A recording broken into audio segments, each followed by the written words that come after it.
A 5th place finish in event number 1. GG, guys.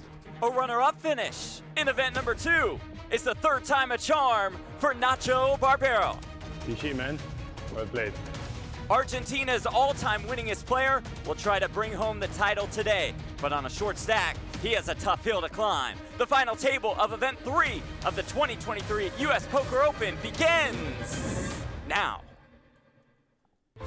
Welcome back to Las Vegas and the PokerGO studio. To be exact, it is time for more high-stakes, no-limit hold'em tournament action. This is the event number 3 final table.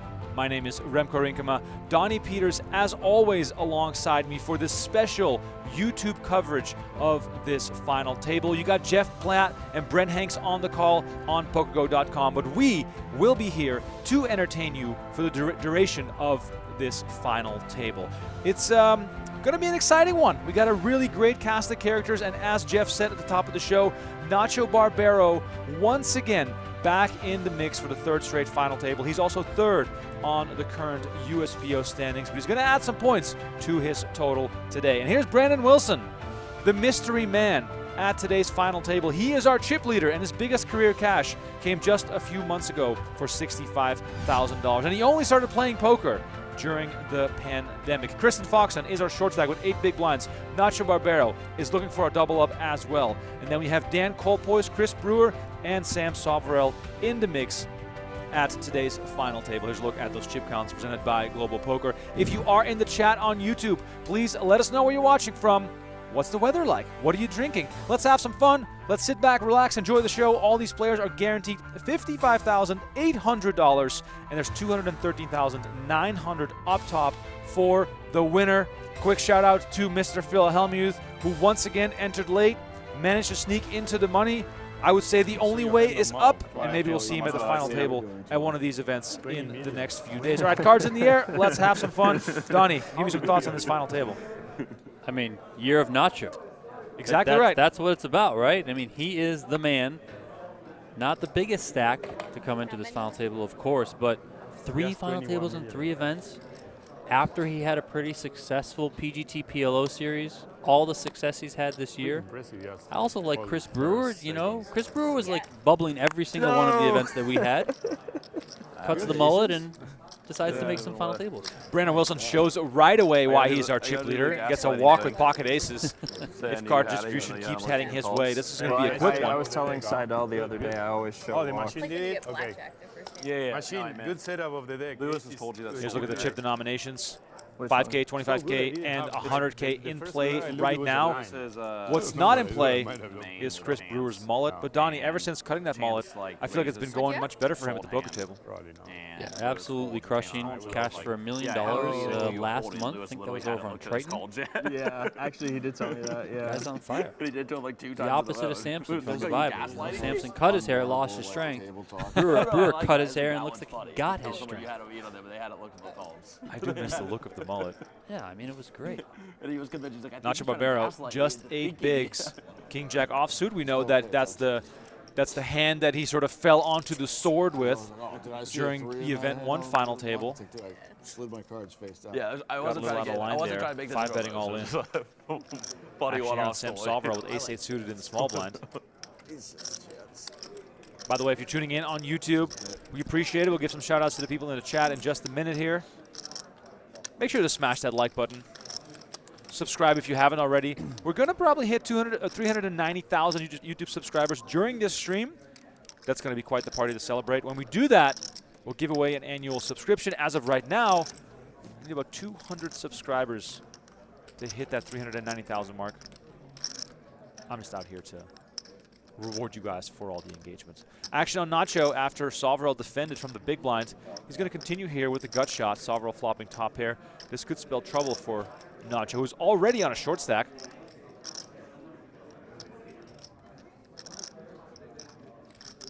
Soverel is just going to see a turn card here, hoping that Barbero is going to keep blasting.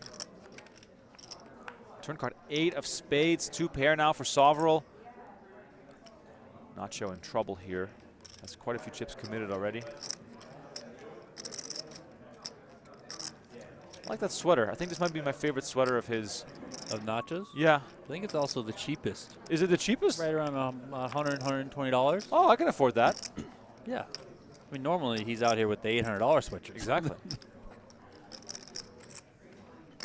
Soverel sporting a really cheap pair of shades called his left hand.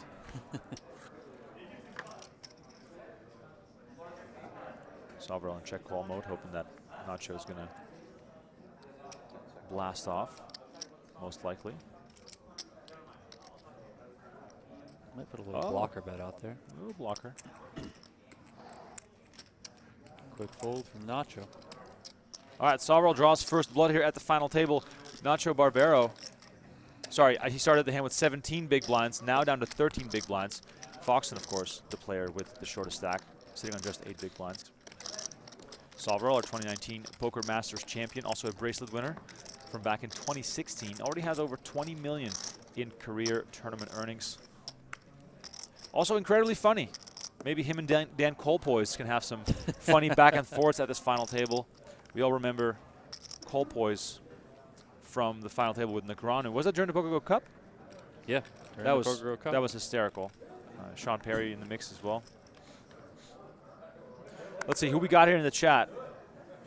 Daniel X says Nachos at every final table. Yeah, it seems like he's made reservations for all these final tables. And today, our first PLO event kicks off. And we all know how Nacho did during the PLO series, so he's probably a shoe-in to make at least the top 6. Big Boy says here for Nacho. Man of Straw says Nacho man. Nacho and quite a heater says Kale. Exactly right. Santiago says watching from Argentina, rooting for Nacho. Vamos. Beautiful. Love to see it. Colpoys very quiet. Give this man a beverage. Must have had a late night. That looks like a late night attire. I think there might have been some karaoke action for Dan Colpoys. If you know, you know.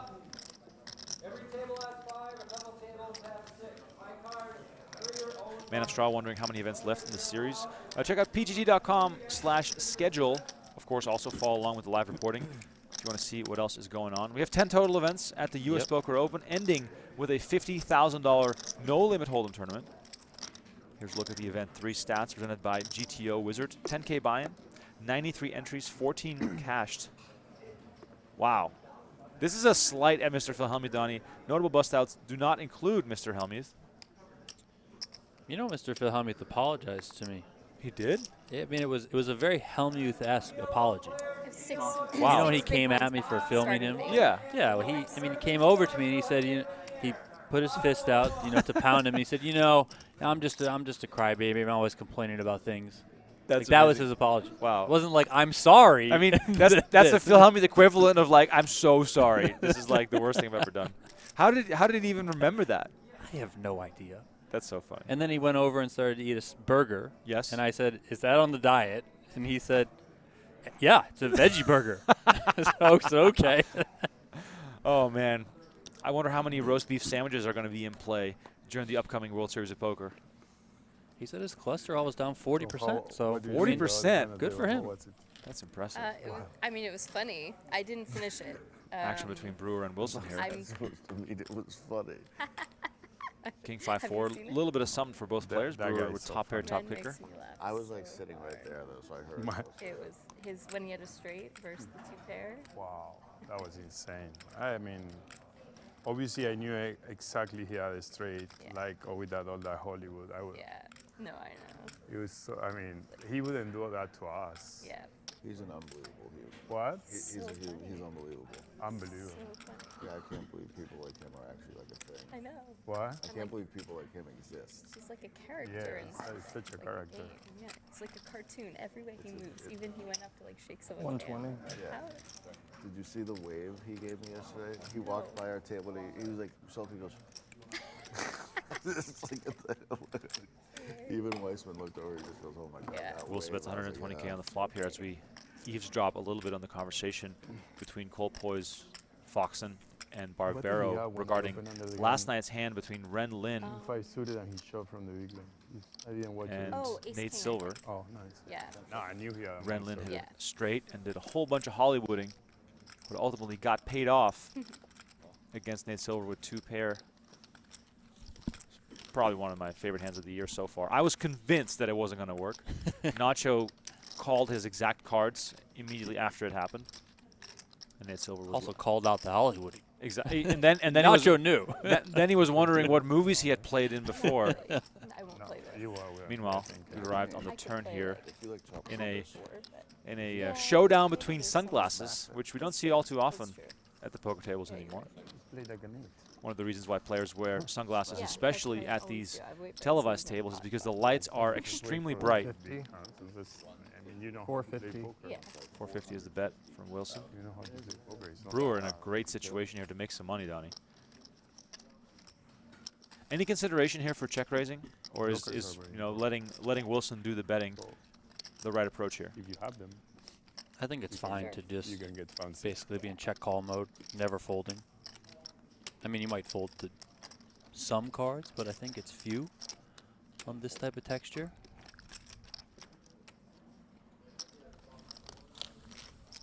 Brewer does just call.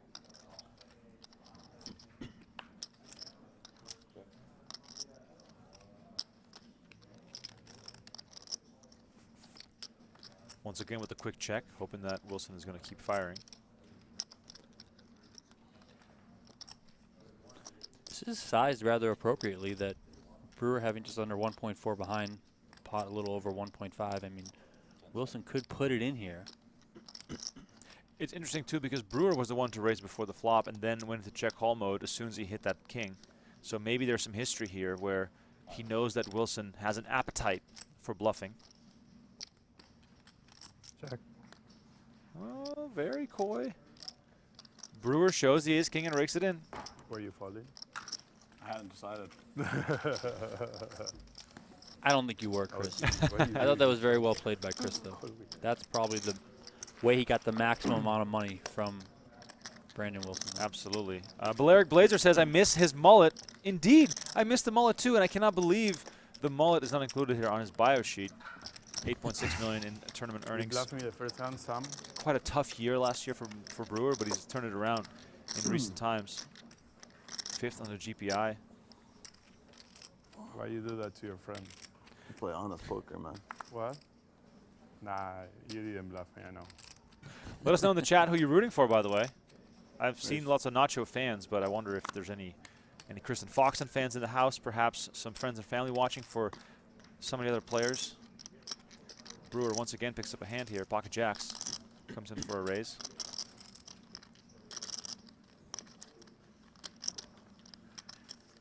As long as Kristen Foxen here is, you know, now she's down around 6 big blinds. Nacho, you know, doing a little bit better, but still pretty short. These other players are going to be kind of handcuffed. I mean, are you implying that everyone is poor in this tournament? Yeah, according to Mr. Nacho Barbero. ICM is for poor people. I cannot believe how it's not a t-shirt yet. Nacho is probably one of the top 5 players that hates folding the most in any sense or context. Oh, the Foxen fans have woken up in the chat. Great to see that. I appreciate everyone for chiming in. Oh, I got to tell you something about food, Donnie. I know we talk about food all the time. After this hand, Jess, my girlfriend, invented something yesterday that I think Invented? I mean, I like it. I'm not sure if it's her invention or just she saw it somewhere, but it's pretty brilliant. He did not want to fold. No person should ever want to fold from the big blind. No, so yesterday I come home and my girlfriend is super excited, and she tells me that she has made herself a new type of sandwich. By the way, before we get into that, first time for everything, here's a look at some Chris Brewer highlights. His first career live cash back in 2015, then a 6-figure score in 2016, and then finally his first 7-figure score in Paris at the EPT in February of this year. Overall 10 wins, 76 cashes. Gone off like 9 bigs. Winter just stales at him, uses a time bang, and then just lifts up Queen 9 suited and throws it in the mug. How many chips did Winter have? 25 of 30 blinds or something. On the big line? Yeah. He just stales his shoulder. The shoulder goes, gotta be honest, that one really hot. It shows the aces. and I like it. He's done similar. I So the folded sandwich is actually pretty almost simple. Everybody. I almost folded 2 that slices hand of bread, right a Okay. little One bit of butter, less. chunky peanut butter on there, yeah. Sliced banana on the peanut butter, little Peanut butter and banana is goat. easily top 3, if not my favorite sandwich. Right. So I got you with me still here. Yeah. A little dash of sugar on top. A little dash of sugar on top. All right. Then you put the other little piece of bread on top. Give it a little push, and here it comes, in the air fryer.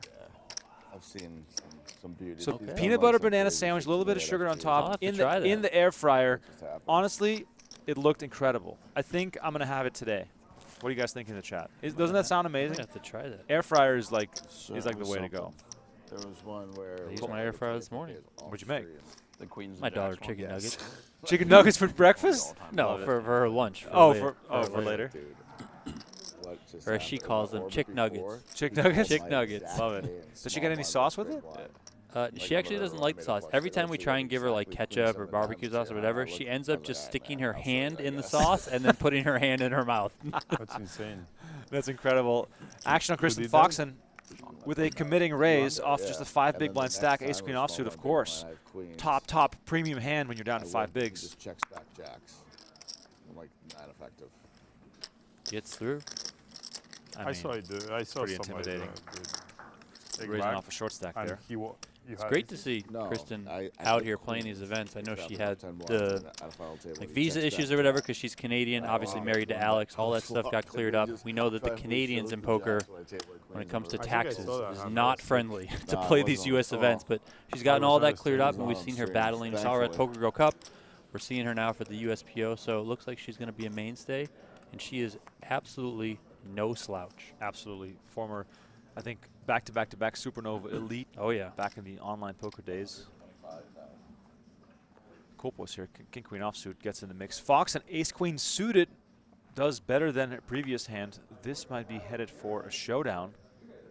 As Fox has a very short stack. Colpoys already got 125K in the middle.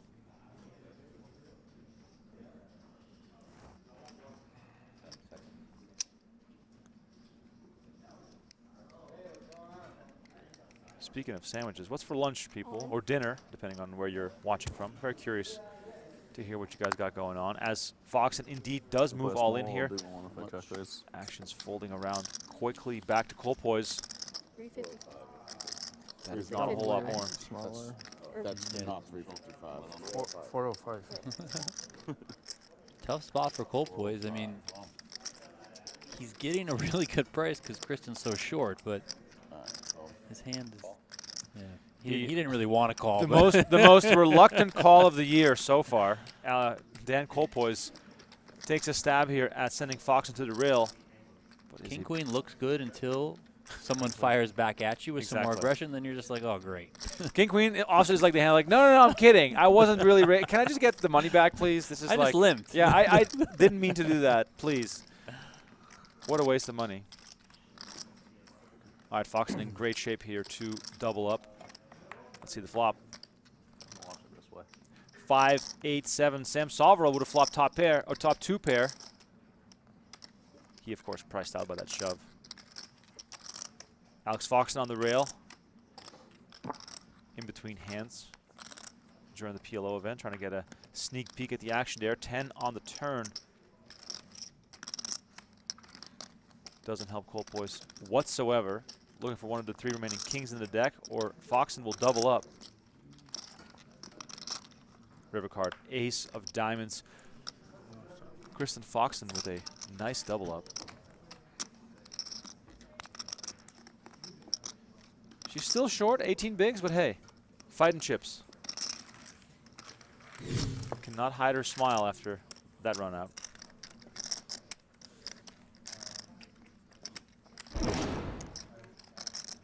Nacho Barbero, another short stack, just 11 big blinds for the Argentinian at his 3rd straight final table of this U.S. Poker Open. Very impressive stuff so far from him. But he's going to need a whole lot more points to give himself a chance to win the overall title. It's going to be tough today as Brandon Wilson has a commanding chip lead. 73 big blinds for, I want to call him the rookie because This guy didn't start playing poker until the pandemic started. And we I all like know, it. All that was like 3 years ago. I mean, I'm all for new players Yes. on the scene. So I don't care where they come from, when they started, etc. It's just good to get that new blood in there playing the game. Harder these days because online poker isn't as prevalent as it once was. 525. And there goes Nacho. 525 all in. Or actually, Almost all in. almost all in. There was a question about why Kristen didn't raise all her chips in earlier when she had the first ace queen. You're seeing Nacho do it again. This is just in case if Nacho does raises like that, and let's say there's like an all in and a call behind him, Nacho can fold and just be like, you know what, I'll just try and get the pay jump with all these people all in behind me. So that's why you see these players do it at these final tables. ICM extremely important, even though Nacho does think ICM is for poor people. It's still very important. Need some need an extra couple $1,000 to buy some new sweatshirts if you're Nacho. So. Exactly. Well, he is wearing the same necklace every lucky. day, and he's like proudly showing it because you could just as easy tuck it underneath the shirt, but he's gotta hang it out there. By the way, if you're tuning in on YouTube, the least you can do is smash that like button. Let's get to 100 likes at least. This is a little depressing.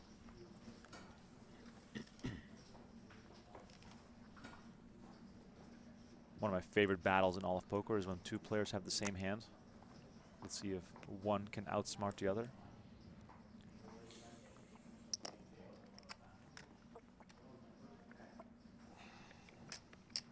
For the PLO fans out there, tomorrow we have a live stream of the final table of the 10K PLO that's underway right now in the studio. That event is destined to draw a stacked final table given the field. We've got Ben Lamb in the mix, John Hennigan in the mix. No, I live in New York. New York? Yeah. Oh, nice. Of course, Negranu, Yeah, Osmus, Seidel, Fly out here on some of this all stuff. playing as well as Foxen makes the call. You still live here. You live here though, right? 115. Spend enough time here. I mean, I don't live here, but it's the place I spend the most time. Yeah, For sure. makes sense. Yeah. Wilson bets and Foxen lays it down. Yeah, it's probably. Yepa Yuna says, hey, PGT crew, please match your live reporting to the stream delay. Thanks in advance. But Well, I guess charge what? So much. We're not doing live reporting of the stream, so there's no issues there. When we stream, there is no live reporting of that stream. We're doing live reporting of the event that is starting today. So live reporting on PGT.com can be found right now of the PLO event, not of this event. Gotcha. Tenzin is asking how much is up top. 213K up top today.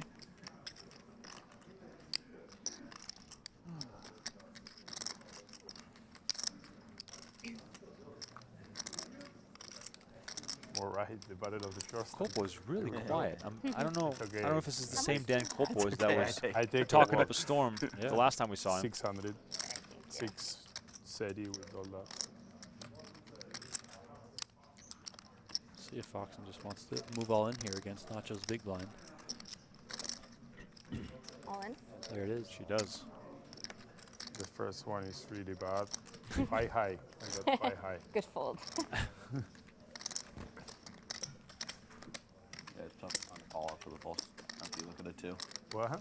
It's tough to find a call after you look at it too. Yeah. I don't even know if I got this used to this. Yepa Yuna, the delay is long I enough have a for anything to happen. And that is, of course, something that we can't really prevent.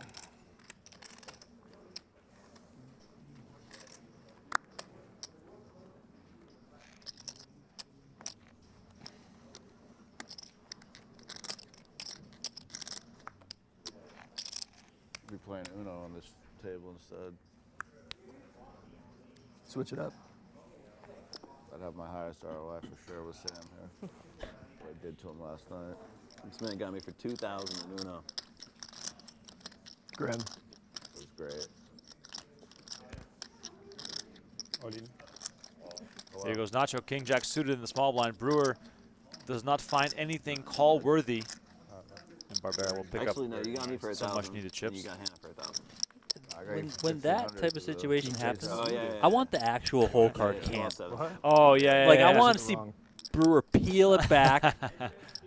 I love See that. what we got. That's like drinking. That's what I want to That's see. the thing I saw was I agree. Lindsay playing Binba. Can we make that happen? Foosball. I think it might be possible because we do have hole card cams as backup. Meanwhile, a little side by side by side of Nacho's stacks. Well, I mean, much more importantly, Nacho's sweaters. They're all hoodies. They're all pretty hefty looking. Yeah. And They all Donnie, lost a good amount of money. Donnie said they're going down in price, so I wonder what he's going to wear tomorrow. Really? I have no idea what football is. It's though. like the table soccer game. Oh, really? Yeah, she's like the best player I've ever seen. That's insane. Foxen with the ladies. What happened between the game between Dan and Marcus? Did they play off? Oh yeah. Marcus is going to destroy him. Dan's been trying to add on. He's getting confident. I've seen Sevens for Marcus with Barbero. the Tricky frying situation pan. here, Donnie. That's really something. What do you think? Smashed up Cosmo. Yeah, that was great. Who's Dan? I think ICM is for poor people. They're playing tennis. And we're going to see this going in. Marcus has to play with a frying pan. But would a They poor bet person each other. fold sevens here? Depends how poor. You might just try and hang on. He is the short stack though, so See the Pornhub edit. makes for that Cosmo frying ICM pan. pressure a little No, I little bit less of a factor. Yeah, it seems like a silly bet. Marcus is very good with the frying pan. Yeah. Yeah, no, I assume he's just gonna Button crush versus him. cutoff, later positions. Clint used to have one. He plays with a glove, and he Well, that guy's the best at all of those. no, but he plays with a fucking catcher's mitt, and if he catches it, he gets to All in? take 2 steps and then There it throw is. it. He does Yes, move that's all right. in. But he gets 2 Both steps, so blinds it just still to fucking act jumps up and before spikes action it. gets Like, back to Come Foxen. close to the net, and just spike it on you. It's just a free. Wilson with a real hand here. Oh, wow. Oh, wow. What a legend. He used to.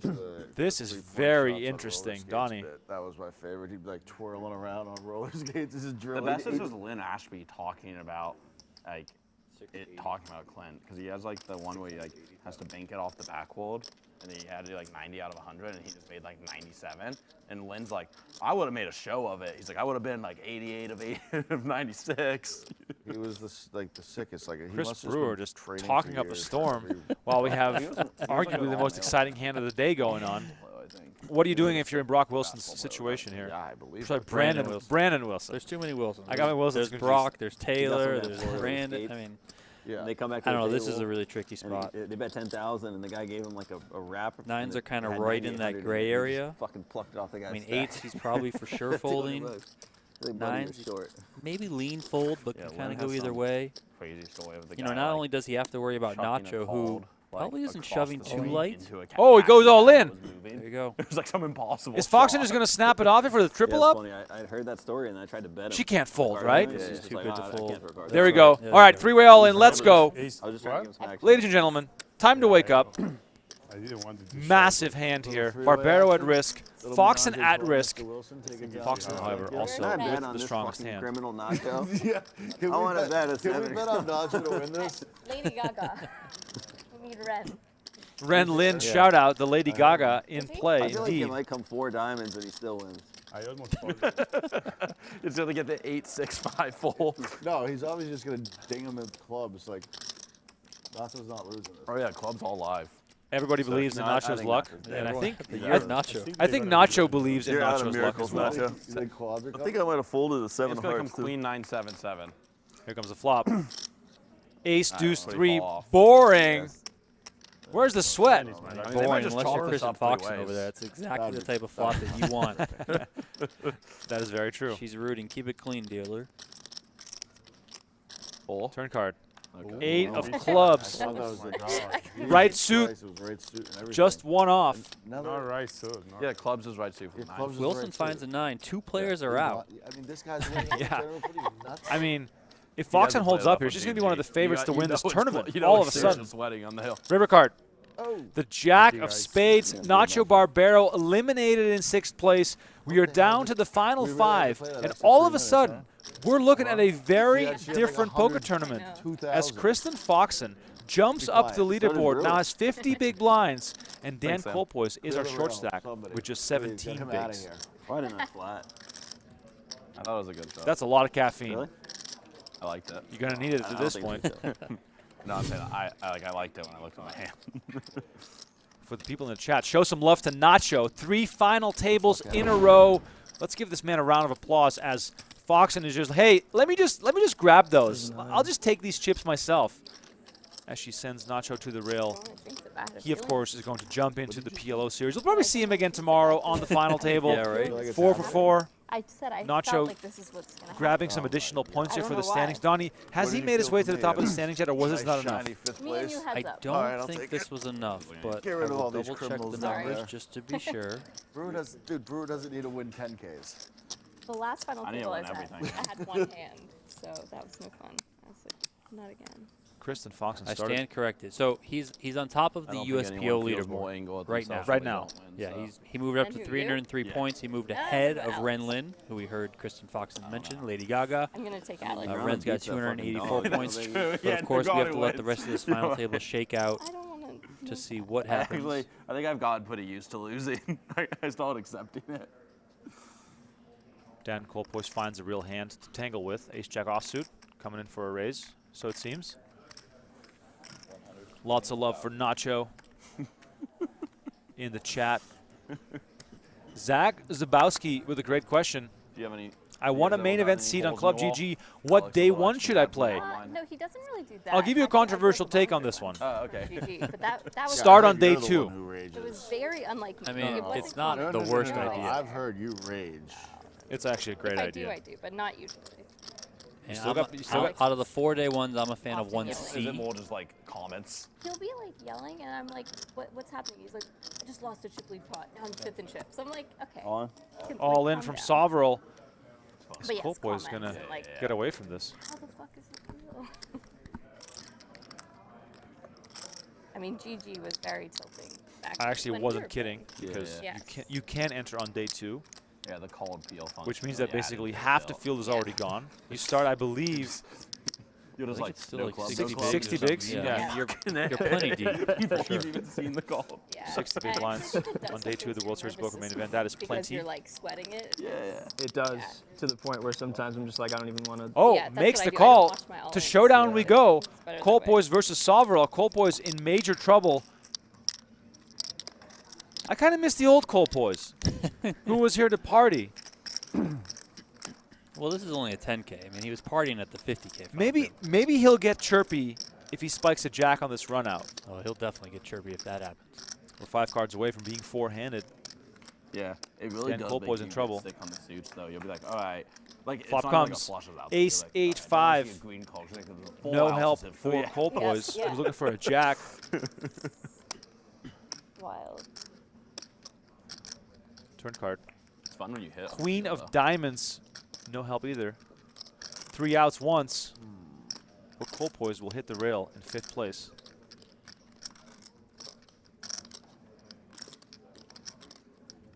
River card, please. It is the 4 of spades. GG, Dan Dan. Colpoys eliminated. Sam Soverel chips up really nicely. Like 3-something now? And all of a 3.9. sudden, we got ourselves a really tight battle for this title. Soverel now chip leader with 68 big blinds. Kristen Foxen, the short stack, with 50 big blinds. Donnie, Thank you. give me a rank of these players as far as how you think this will play out. And people in the chat, feel free to what I play was telling along. him earlier. 1, 2, 3, 4. What's I going mean, to be the finishing I order think it's today? anyone's game at this point. I mean, they all have enough chips. You mentioned What is- Foxen being Chrissy the short D? stack, 50 big blinds, Yeah, but she's about that. certainly 2-5. no slots, Damn, very About, like, experienced, don't quote especially me on kind that, of it's the not deeper that you exact. go, having Yeah, that I'm cash fine. game Yeah. background. I don't need About it. that. I think she'll fare well against these other players. What about you guys? I mean, the one wild I have card like is Brandon 2.7 Wilson, just because we or don't know something. too much Okay. about him, but 2.9. I think everything we've seen so far, he seems like an extremely competent player. We obviously know what Brewer and Soverel can do. We've seen them How much plenty you in have our Actually, all events. pretty even. Everyone knows about 3? I have like 2-5. chip leading, Sam. Between 2-4 and 2-6. I mean, slight edge to Soverel, I just think. given the fact that he has the most chips, but still very much anyone's game. All right, I'm going to use some real hard science here. Foxen started with 8 bigs, has 50 now. She's on a heater. She's getting the cards.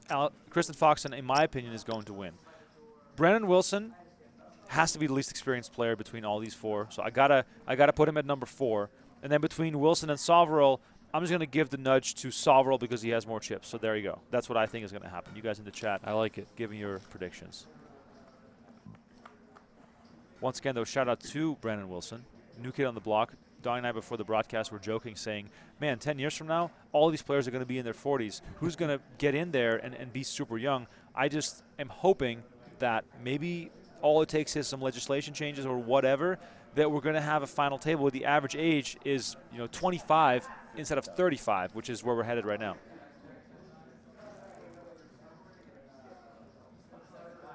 Jacob says, you want to maximize your time playing the main.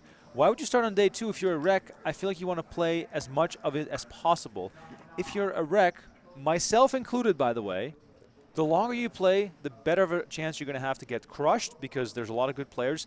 And think about this. If you want to make day 7 of the main event, you got to play 7 straight days. No sleep, high on caffeine. It's going to be really tough to sit through all that action. If you skip day 1, that means that you could show up in Vegas a little bit later, you play with a fresh mind on day 2, and you just have one less thing to think about, or sorry, 12 less hours of poker to play to worry about, and all of a sudden you're deep in the mix. So I would highly suggest starting on day 2. And you can still... I think it has to do with what type of player you are. If you're debating what day to play, maybe you haven't played before, you want a seat, like our guy Zach did. If you're kind of a loose, splashy player, likes to get involved, I would start right at the beginning. Splash around, get in there, try and double up, etc., get some chips that way. If you're just someone who is just going to basically sit around for the top 5 to 10% of hands, I would start as late as possible. Yep. And just kind of try and get your money in and double up. Kind of take the Phil Hellmuth approach in a way, because that's kind of how he approaches things. Phil Hellmuth always max late regs, even these events, and then he generally plays pretty tight. But if you're someone who's going to play like, I don't know, in Alex Foxen, for example, who's going to be involved in plenty of hands from start to finish, you probably want to get there from the start and just be able to maximize your EV. Foxen here on the river making trips. She was already ahead, but feels even better about her hand right now. Soverel trying to see if there's any reason why he should pay this off. He lays it down.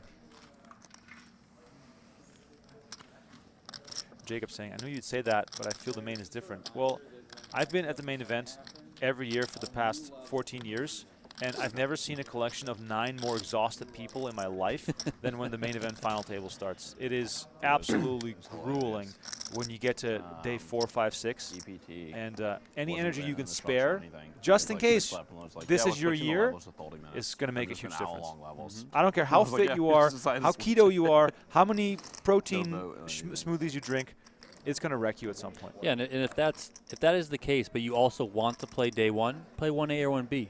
Right. Have a couple days off before your day 2. True. That way you can play that one.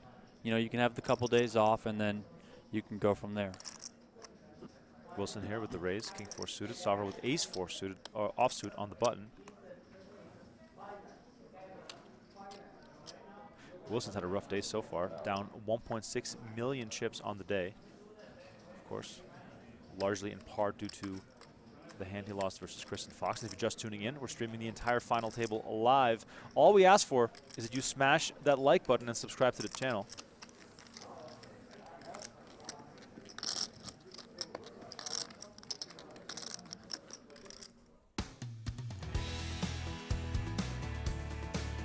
Keep this in mind, ladies and gentlemen. If you subscribe to PokerGO right now and take an annual subscription, you're going to be automatically entered into our raffle, or drawing, to win a seat into our $1 million free roll at the end of this year. Yes, 40 players from the PGT standings will qualify for that $1 million free roll, but you could be among them.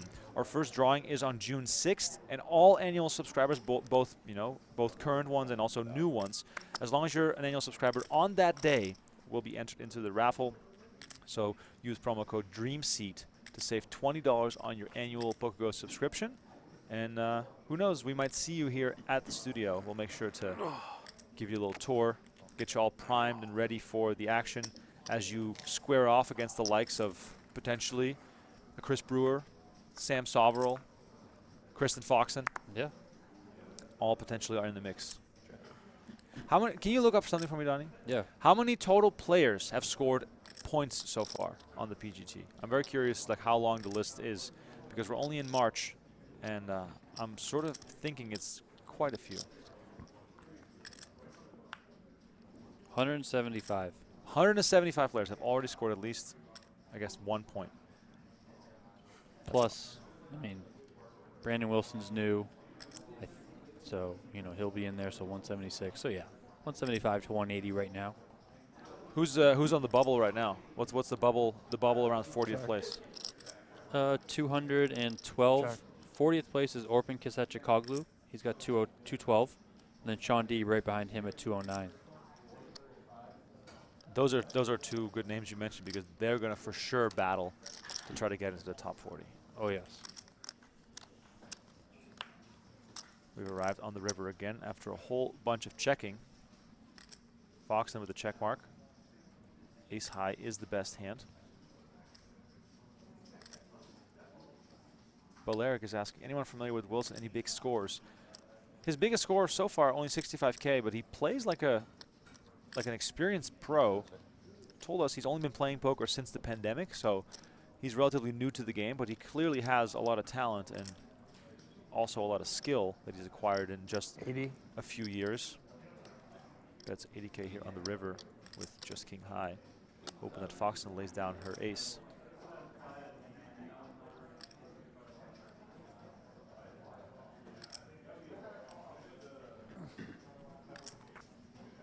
The biggest free roll I ever played, in reference to the $1 million free roll, is of course the Hubble free roll.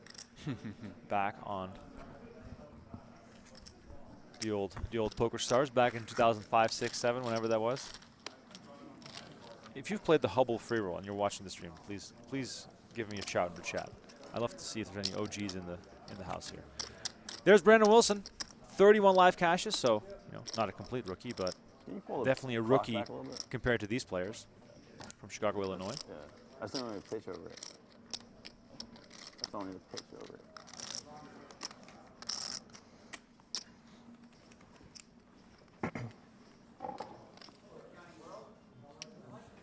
Mr. Poker 777 said he shipped a couple Hubbles. I love it. Those are the good old days. Andy Wilson says he's got a great surname. That's right. Debatable. Debatable.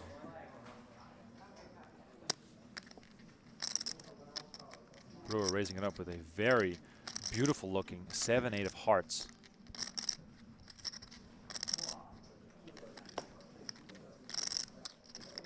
Jamie Spence. Brewer to win, please. He seems like fun. Yes, definitely a fun guy. Always very chatty. It's one of the things I always notice when I'm at the PokerGO studio is how chatty these guys are when it's just day one of the tournament. Of course, right now it's pretty serious. We're playing for a lot of money. The stacks aren't super deep, so every decision has major implications. But when you just walk around the tournament floor, just to, I guess, eavesdrop a little bit on the tables, there's always some interesting discussion going on. Brewer continues for 70K. Soverel not ready to let this one go. And that 8, of course, is going to turn the tables. In situations like this, Donnie, if you're Soverel, is it one of those cases where you're just going to take off one card and then see what's going to happen on the turn? Or is this like you have to have a plan just to begin with when you have a smaller pair on a flop with overcards? I mean, I think that is basically the plan right there. Just take off one card and go from there. You do have showdown value. Probably not the biggest fan, though, of Chris Brewer checking back the turn. If Brewer had complete air, he might fire again. Checking back kind of makes it seem like he's got some sort of showdown value.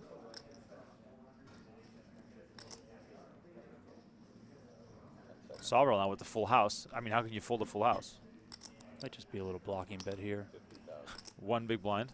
Just trying to control the size of the pot, the money that goes in on the river. If he checks and Brewer puts in a bet closer to the size of the pot, then, Soverel is just basically playing a guessing game for a larger amount of chips than he'd be willing to put in. I don't think Brewer is folding. The question is, does he want to get frisky with a raise here, try and get some more value? Or is he just going to call? And there's the raise. Wow, 300K. Sizable raise. I think Brewer's reading the situation correctly.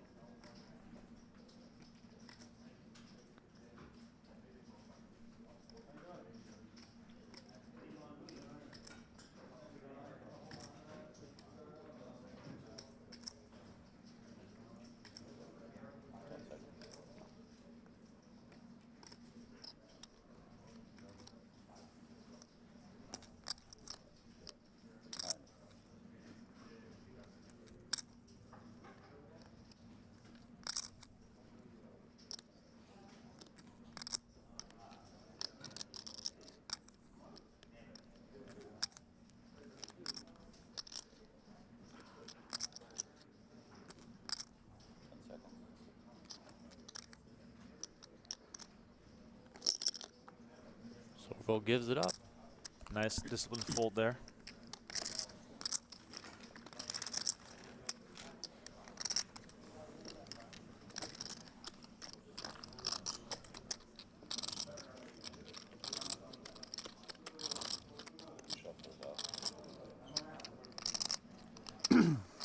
Like we mentioned before, Brewer's biggest career cash, $1 million, happened earlier this year on the EPT.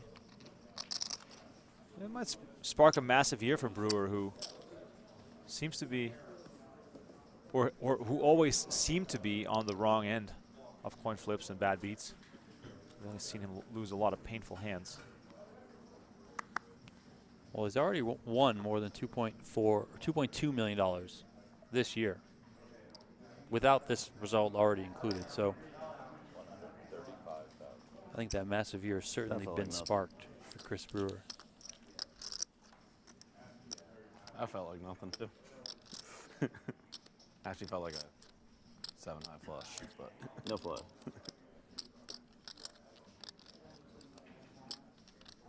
Nothing? I gotta wait 30. I guess more. Break. Yeah, we gotta wait till break. Probably bad fold. Wilson here, Jack 4 diamonds, raises on the button. Kristen Foxen calls. 10-7-6 flop. No, not that good. Foxen flops open-ended and checks it.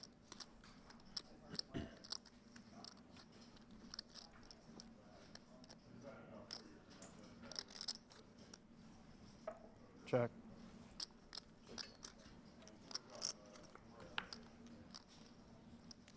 Checks back 5 on the turn, giving Foxen a pair.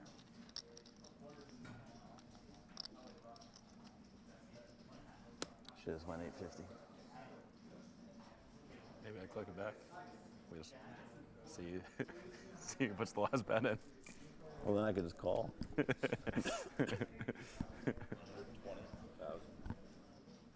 had a great hand to call the fourth bet.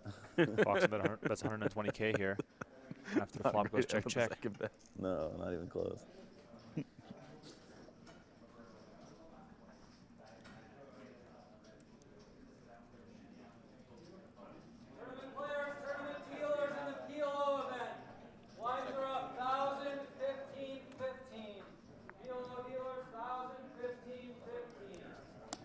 Wilson's going to come along. He's going to need some help on the river. Deuce of clubs is not the help he was looking for. Might be a card that just lends Foxen to check with her showdown value.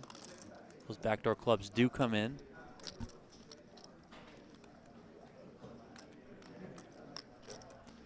She does check. Wilson in a spot here now where he's going to have to bet, and given Foxen's holding, could put her in a kind of tricky situation.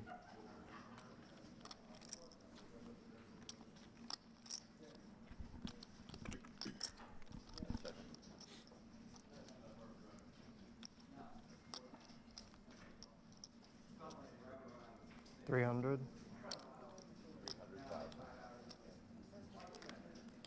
Wilson coming with half pot.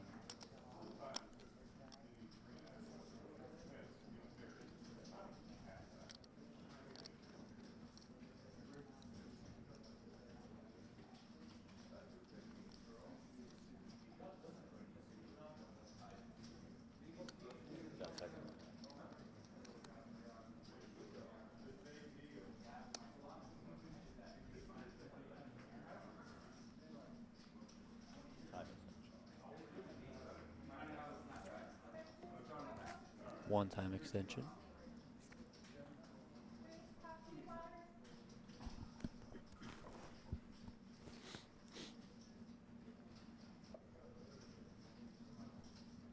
$1.3. Wow, check raise. Whoa. Foxen here turning her hand into a bluff. Wow. Love to see it. I was being rather quiet during this hand, not expecting anything to happen. I thought I had. All of a sudden, Kristen Foxen pulls the trigger.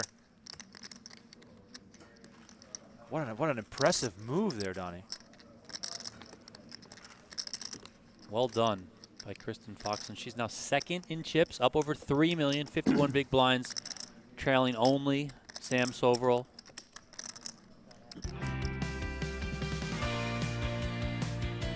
Here's a look at Nacho Barbero walking in. Let's go, vamos! Chris Brewer enjoying some brief sunlight before walking back into the studio. Brandon Wilson running the Sims. Sam Soverel not interested in camera time. Dan Colpoys straight from the karaoke bar. There's Kristen Foxen with an enormous coffee.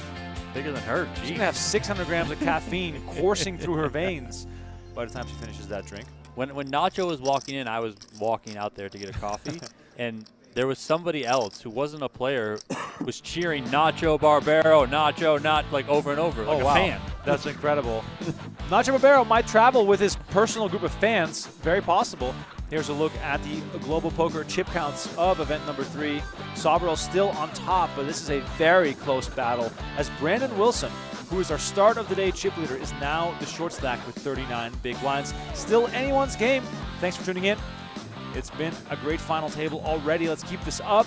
Let's see if we can have some fun with these players playing four-handed. If you're just tuning in, please smash that like button and subscribe to the channel. We're trying to hit 390,000 YouTube subscribers today on the stream. About 200 more are needed. Can we do it? I don't know. Let's go. I believe in you guys. Let's have some fun.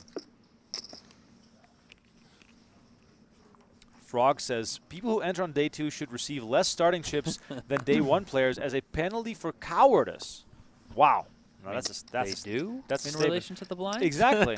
Exactly. They do receive fewer chips. Big slick. How much you play about? Remko's favorite drawing hand. It's the drawing hand. Just stays high. Got to be careful with that.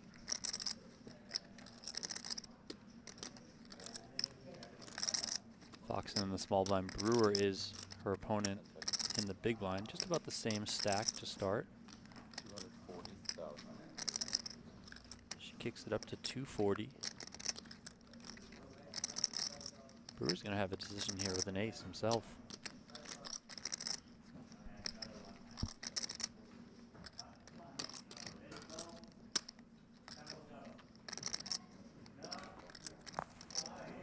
Are they gonna let me run to the bathroom? Blind battle's always very interesting. In 34 minutes. As it gets more You short guys will wait for me? All right, thank you. Handed, I should say.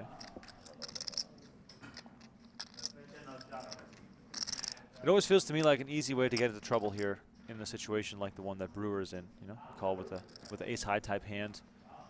How much is it really going to cost you to get the information that you want?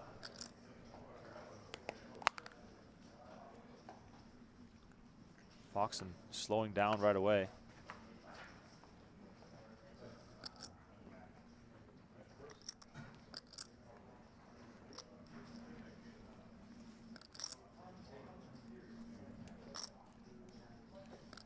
A lot of showdown value here for Foxen.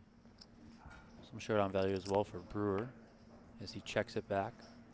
10 of diamonds on the turn.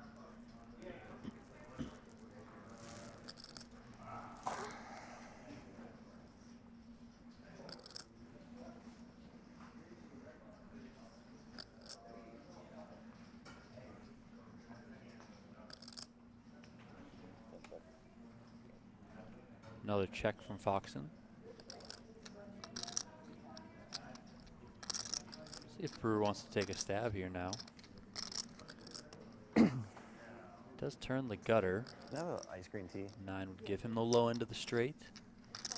Sure, I'll take a Fiji too. Thank you.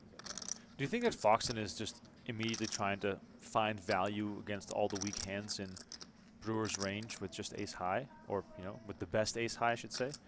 In this case, of course, this turns into a chop if it goes to showdown, but I am kind of interested in why Foxen would take such a passive approach. Well, I think this type of texture probably favors Brewer's range more than it does Foxen. Foxen raising out of the small blind. She's probably taking a polarized approach. Some very good hands like she has here. Ace, king, very good starting hands, I should say, or some really bad ones. and limping that middle stuff. And then, you know, Brewer can, given how deep they are, can call pretty wide from the big blind.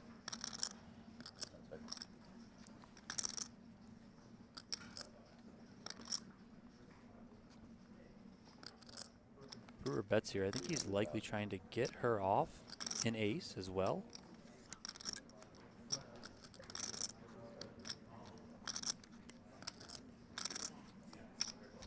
I mean, she's made the check raise once. Can she do it again? And does it make any sense? I think she'll lean call here over check raise. Just too much value in her hand to turn this one into a bluff. She does make the call. Chop, chop.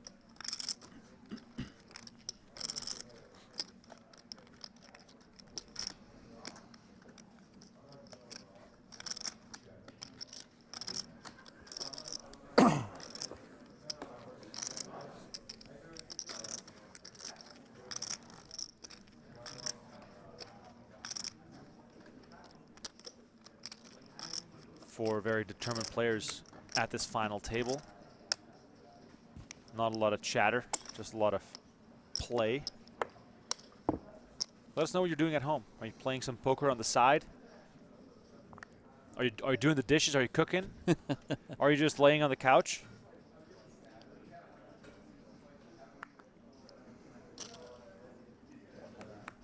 I'm trying to decide if I want to eat or have another coffee. It's a very tough call. Soverel here raising with ace-9 suited, ace-9 offsuit.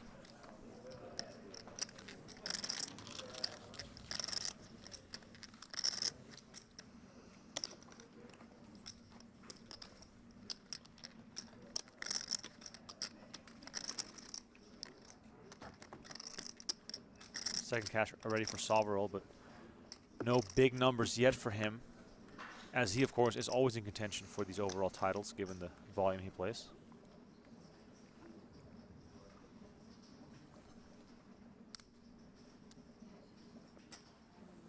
Foxen, ace-8 off, comes in for a raise. Space is planning a fishing trip. Where are we going? I've never been fishing.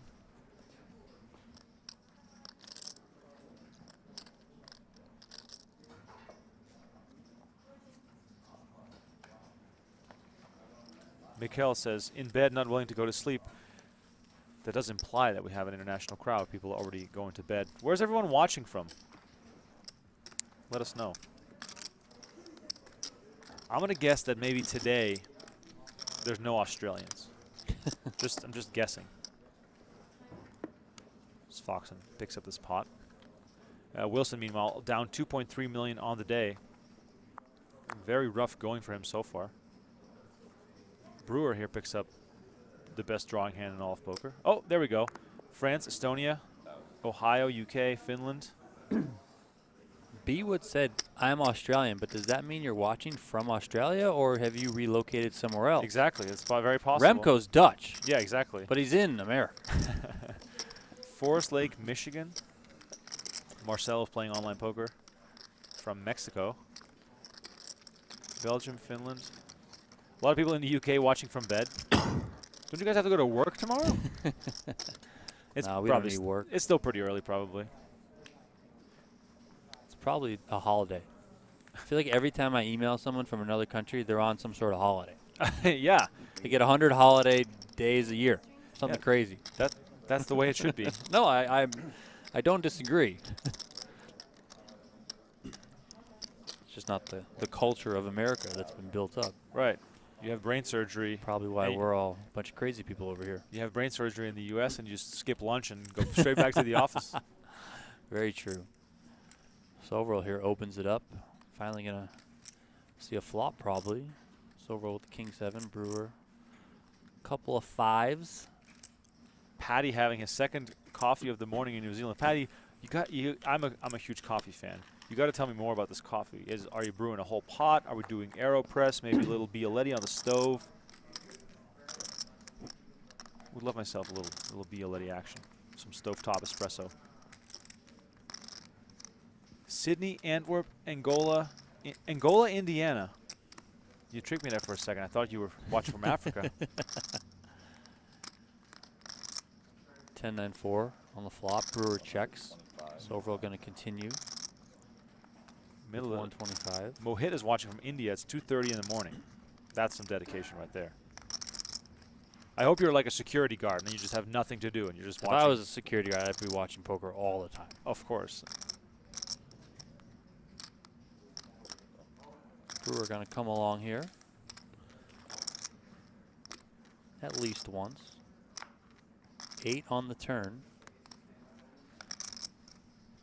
Brewer still best. Soverel not open-ended.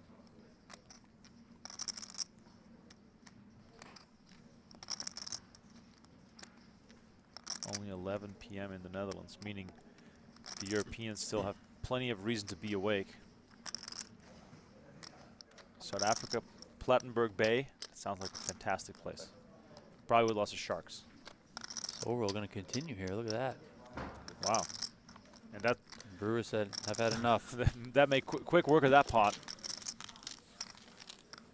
Disha, good luck at the tournament. Appreciate it. The shout in the chat.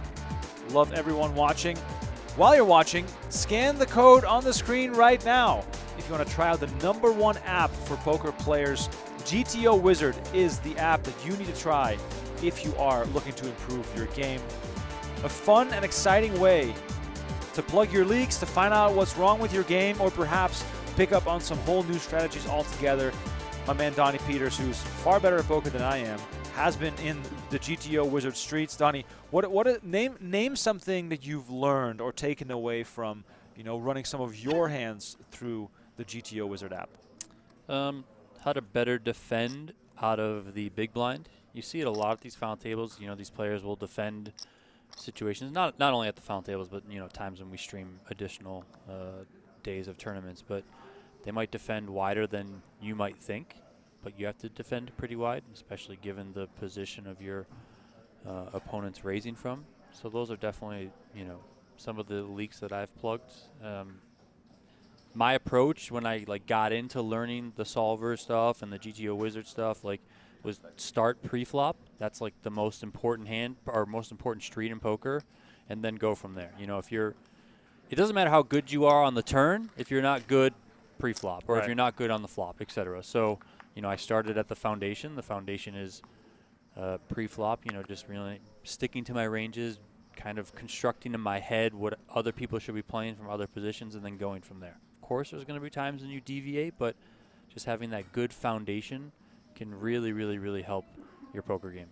It's funny you say that because I remember so many times when someone would come to me and say, "Oh, I had such a hard time on the river in this hand," and I'm like, "What happened before the river? How do we get there? What happened before the flop?" Yeah, and then they'll say, "Well, I had 7-3." Well, why did you start with 7-3?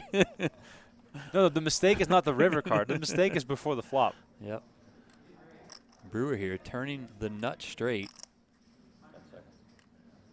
Wilson turning top. 240,000.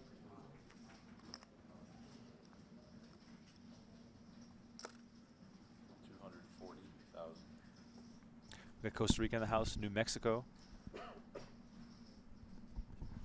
Space Coast Surf Fishing says he's going to beach shark fishing. Sounds terrifying. We got Defuniak Springs, Florida in the house. The Arab Emirates, 1 a.m. Wow. Appreciate you still watching. We got Virginia in the house. Marshall, Texas, Golden Oaks. It's a great crowd. It's a great crowd once again here on our YouTube stream as Brewer bets 240 with the nuts. Has a lock on this hand. Wilson makes the call with ace-jack. Soverel, not much to go on, but still, has a pair. He assesses it and tosses it into the muck.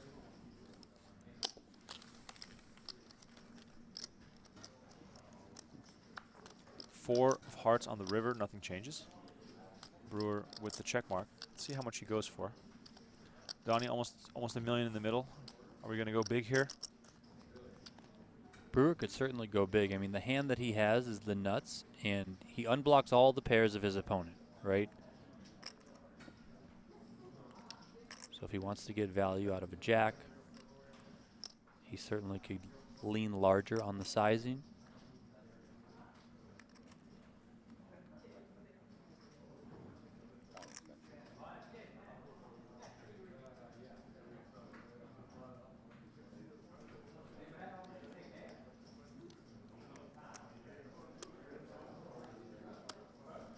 Wow. Checks it. A check at from that. Brewer. I mean, given Wilson's hand, I could definitely see him go for value here, and that could spell trouble.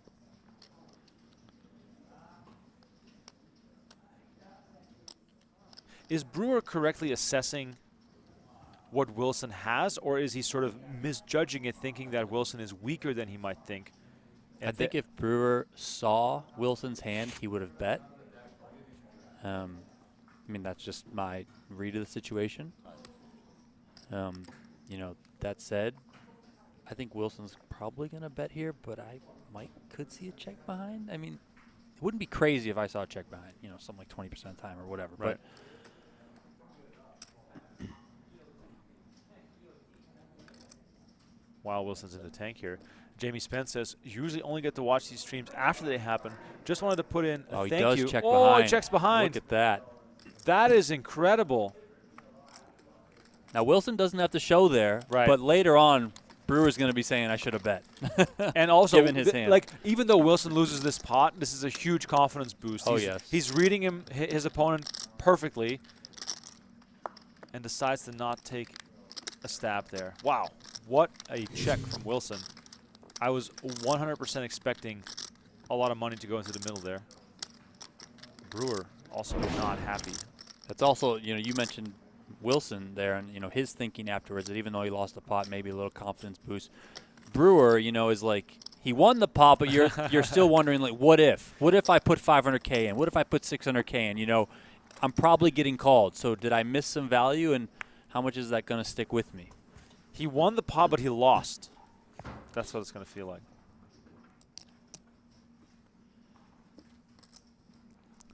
I think Wilson there, having the ace of spades in his hand, might have led him to checking back more, just being like, you know, I don't know if Brewer has a lot of spades in this spot, and if he does, he would bluff them because they're not ace highs. So, I don't know. This feels like he might be checking something with value here. And it's also like, you know, if I think I have the best hand, well, what am I really going to get called with from Brewer? Is he going to call a king-jack, you know, a jack-8, something like that? Brewer with Jack-4 suited, raising the button. 1,200,000. Wait, what? Wow. It's basically saying, I'm committed to this. If you got it, you got it. Get off my back. Wilson finally wins one. He's had a really rough day, but is still in the mix. 33 big blinds. He is the short stack currently. The other three players all have over 50 big blinds. Yeah, still plenty deep for Wilson, though.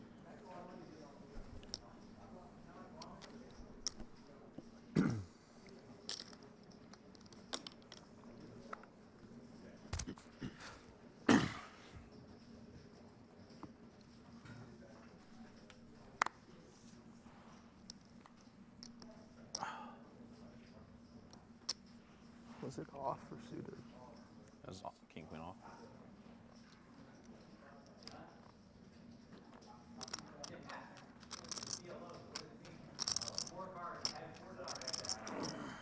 You can hear Daniel Negreanu in the background playing in event number 4, a 10K PLO.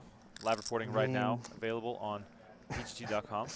I'll talk to you about it later. Negreanu leads the PGT in cashes this year.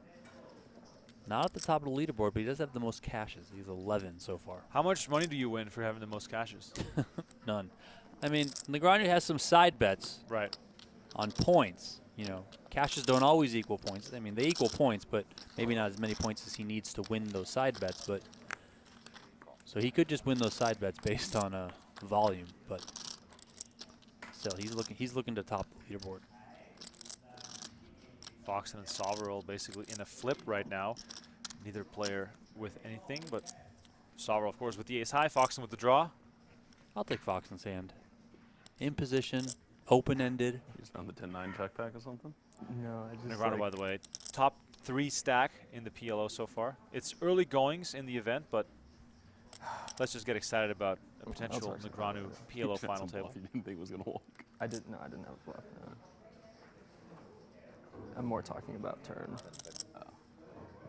And then also pre. Oh, you just had like 250? Spun.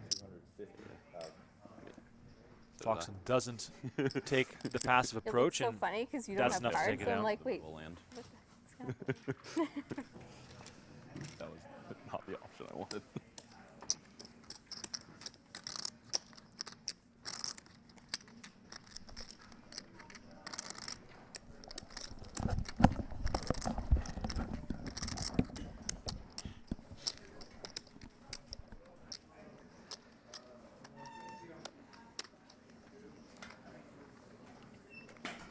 You have like 3.3 or something? Less, I think. Just under 3.2, Sam. Yeah, I have 3.1.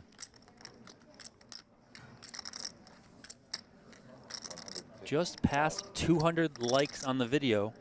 Let's get that up a bit. Come on, people. I see how many people are watching. We know how many likes there are. Hit that thumbs up. Give us a like. We're giving away this full final table stream for free here on YouTube. Thank you, everyone who's joining in. Keely, what happened to Nacho? Nacho busted. First one out today. 3 final tables in a row.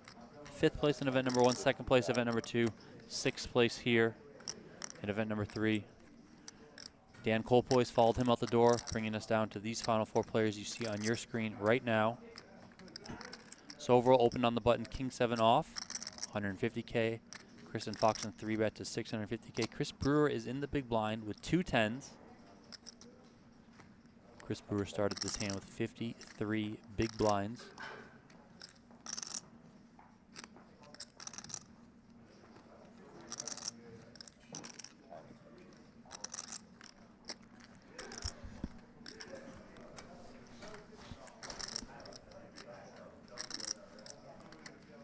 Snap up to 260 likes. Let's go. I would love to close out the stream today with more than 500. So if we can get us there, let's make it happen. All in. Brewer does put it in here. This should get through.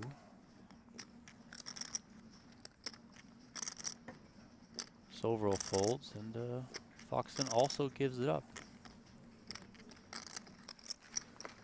Brewer now in first place. Hits 4 million in chips, 66 bigs. All 3 of the same hand. I don't think that's possible. That would be funny.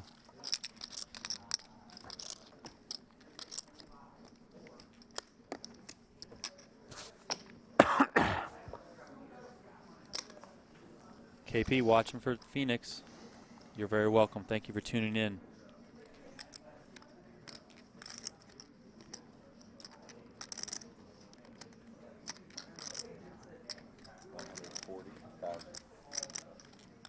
Sam Soverel here, ace-5 of diamonds, 140K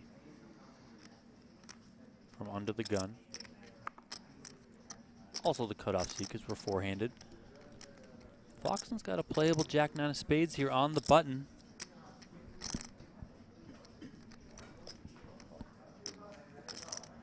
Dragon Man, thank you for hitting that thumbs up. Hopefully all your fellow audience members follow suit. Foxen makes the call. Chris Brewer, king, queen off in the small blind.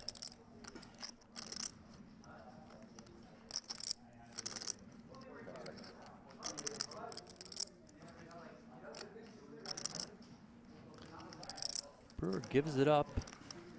And king, queen off for Brandon Wilson in the big blind. Just hands for everyone four-handed.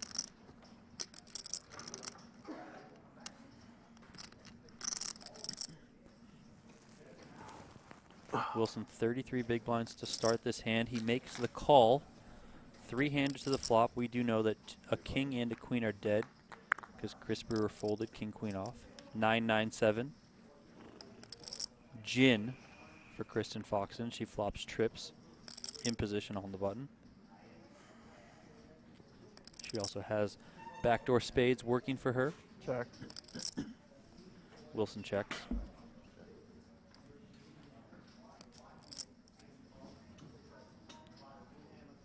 Soverel ace high, but he was the pre-flop aggressor. 1 diamond on the flop, giving him a backdoor flush draw. He also checks. Foxen's not going to play it slow. 150K.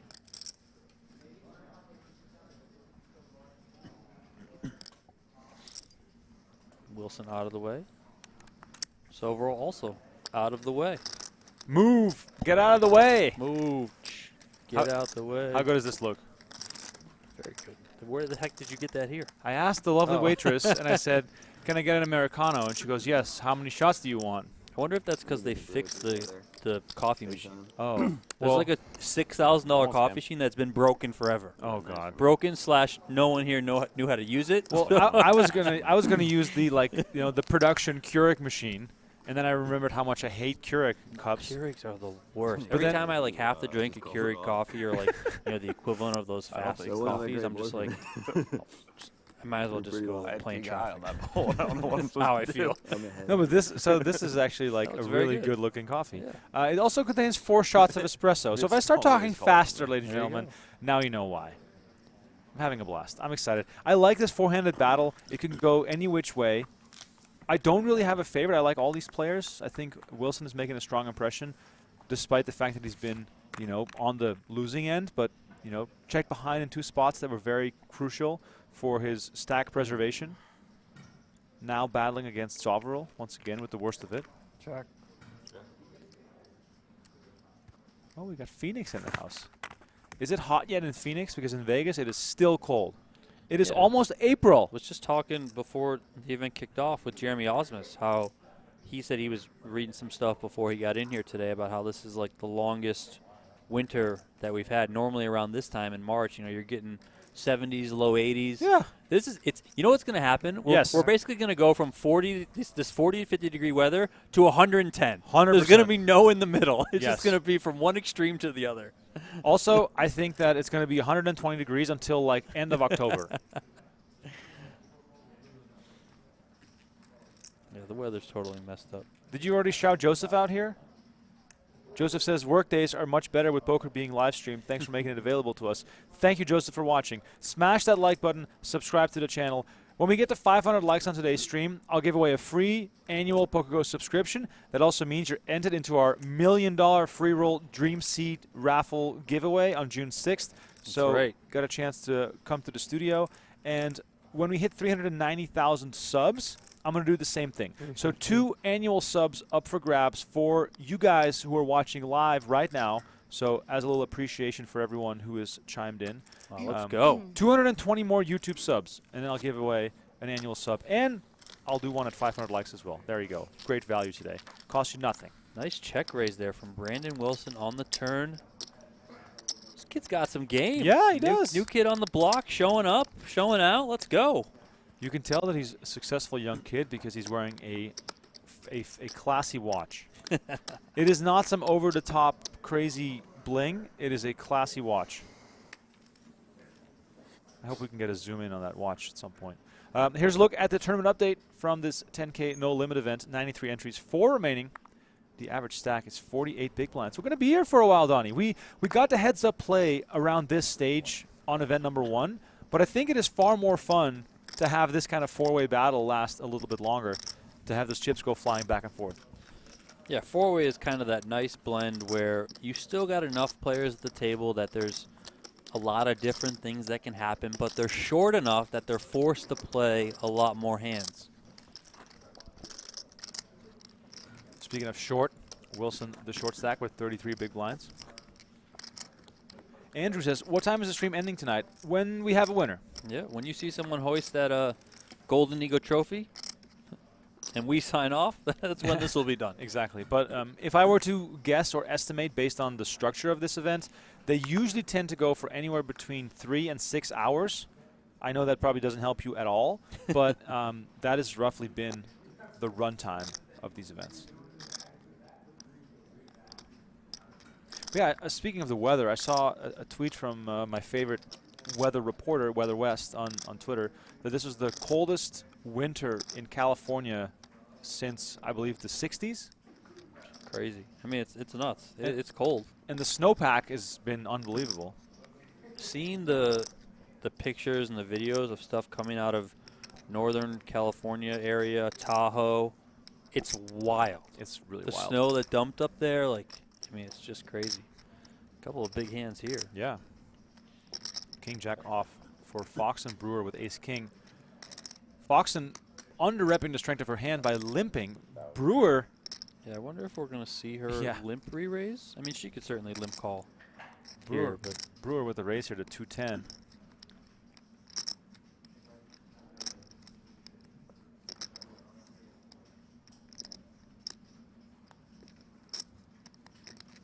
Foxen is going to call. From Foxen's perspective, she is going to have the best hand a lot of the time, especially when a jack flops and you make top pair. Oh, yes. Great situation for Foxen here. Yeah, she has a really good hand that's going to be the best hand a lot, but she also doesn't necessarily want to play just king high and king jack high off, out of position against a very good player with a lot of chips, Brewer being the chip leader. You know, Brewer's going to put you in some tricky spots.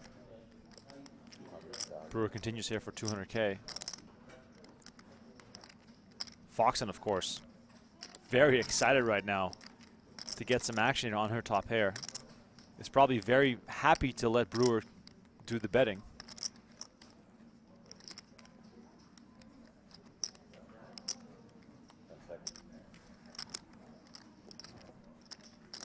Foxen just makes the call.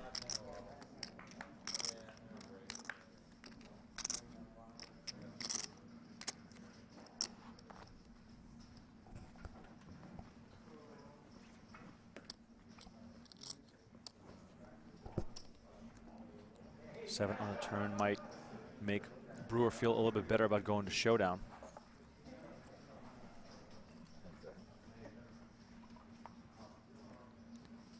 Interesting.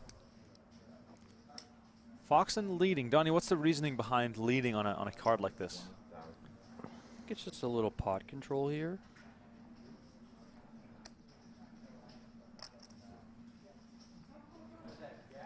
Also a little bit of trying to get value from some of the ace highs in Brewer's range.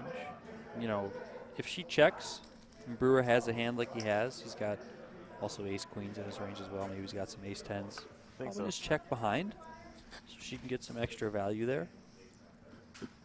But then right now, from Fox's perspective, do you continue? Like, what range are you betting against?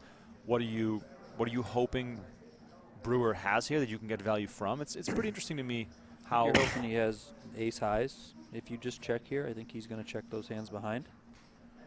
So I think she's probably going to end up taking an approach like she took on the turn. 425. And there it is. Little third pot. You got it right. Yeah, you know, I've been studying that GTO wizard, man. I know. Ladies and gentlemen, can we get a round of applause for Donnie Peters in the chat? He got it right. That's right. Small bet here from Foxen, looking for some value. Will she get it from ace high, though? Brewer already gripping some chips.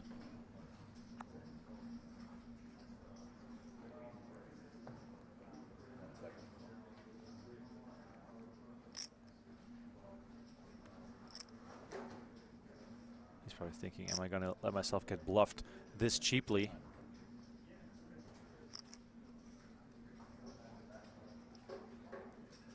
How often will I be good here?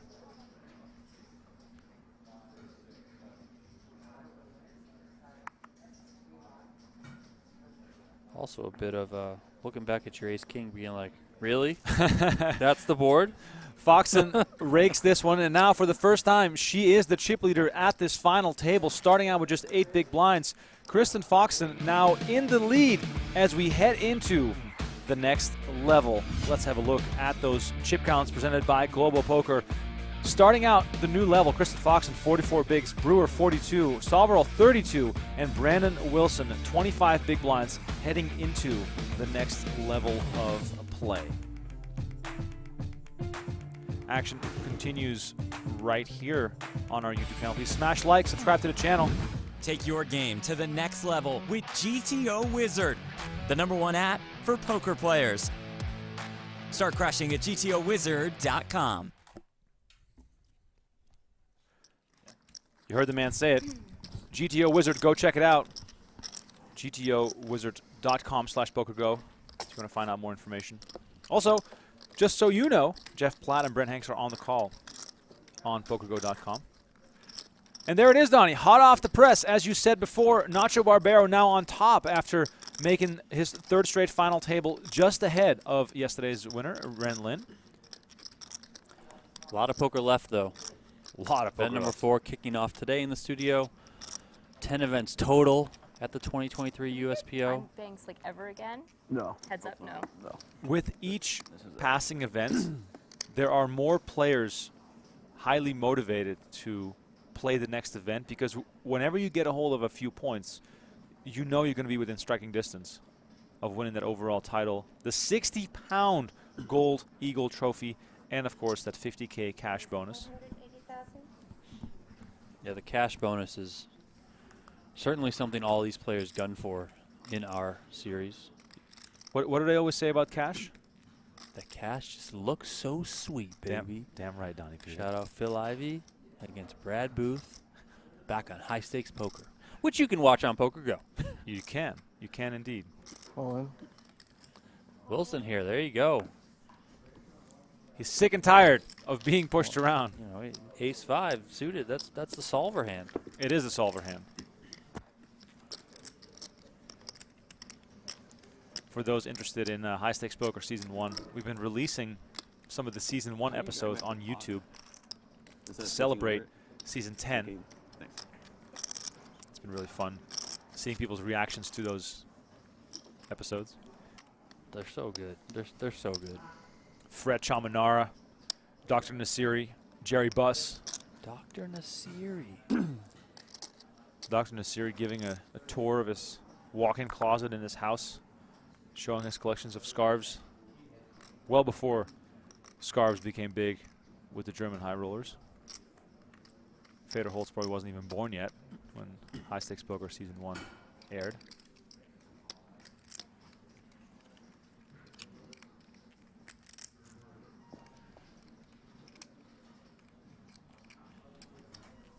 Wilson here limping in. Jack 10 off. Soverel's got a hand he could raise from the big, and looks like he's going to. Kicks it up. 245. Just over 3x. You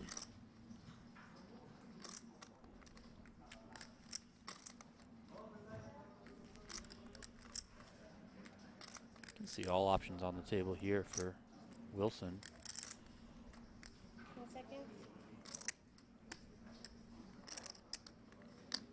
Gonna go with call. Decent hand to see a flop with here. 2 shortest stacks remaining in action on this one.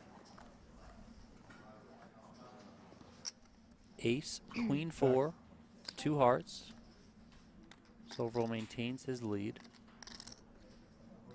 Wilson with a gutter to Broadway, but we can see that Soverel does block one of those kings. Of course, backdoor hearts would favor Sam Soverel as well.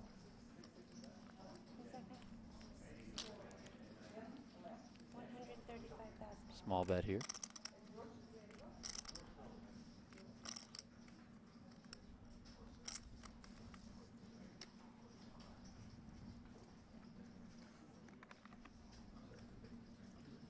Chef AB said a king would be nasty. Yes, a king would be a very nasty card on the turn. Brandon Wilson makes the call. 9 of hearts on the turn. That's a spicy card. Wilson now open-ended with the jack-high flush draw. Sam Soverel still bottom pair of 4s, but does have that king-high flush draw. Check.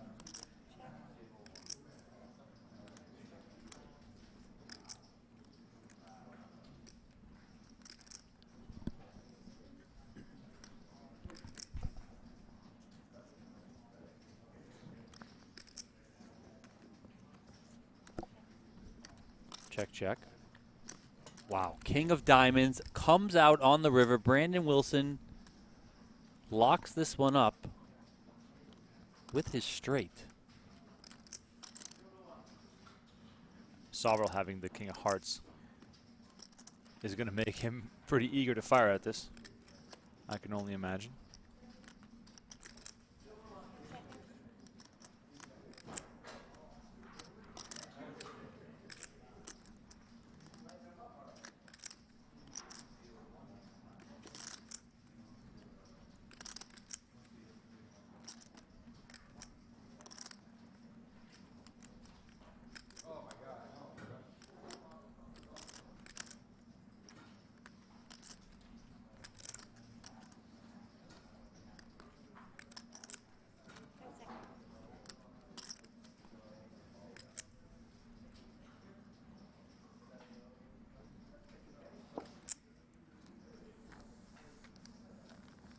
Wow, just about all of it going in here for Brandon Wilson.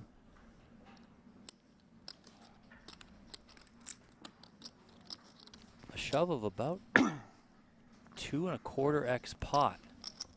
Wow. I mean, this is going to put Soverel in the blender for sure. Definitely. But also really good recognition here from Wilson. Just going for straight max value.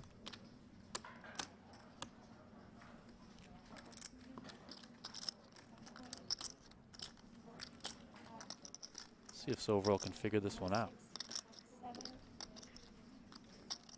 Probably not going to be easy given, my guess, lack of experience against Brandon Wilson. I mean, he is the new kid here, so can he figure this out? Can he figure this new player out?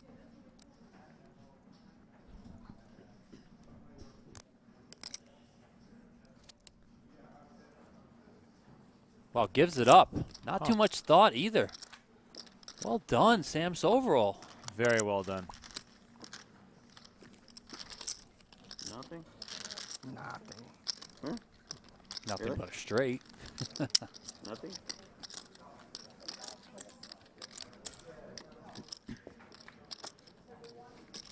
That flips the stacks of Soverel and Wilson. Wilson now Jack nine. third in chips. Soverel goes to the bottom of the leaderboard. And I mean, ever since that level change, Brandon Wilson has been on quite the tear.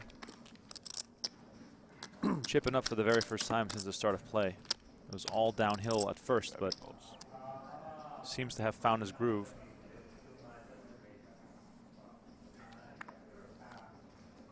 Brewer here with Queen Jack offsuit.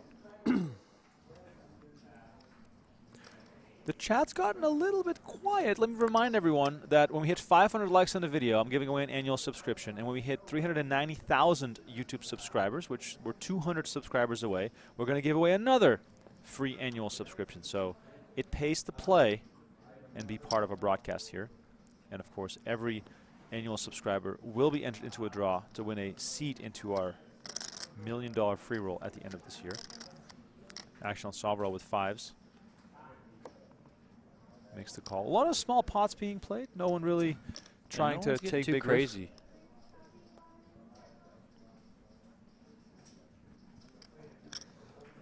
I mean, Foxen even with a hand here that you can defend with. Yeah, she just might not want to take this one 3 ways. I mean, certainly can call as well. I mean, not. And there it is. She's in there.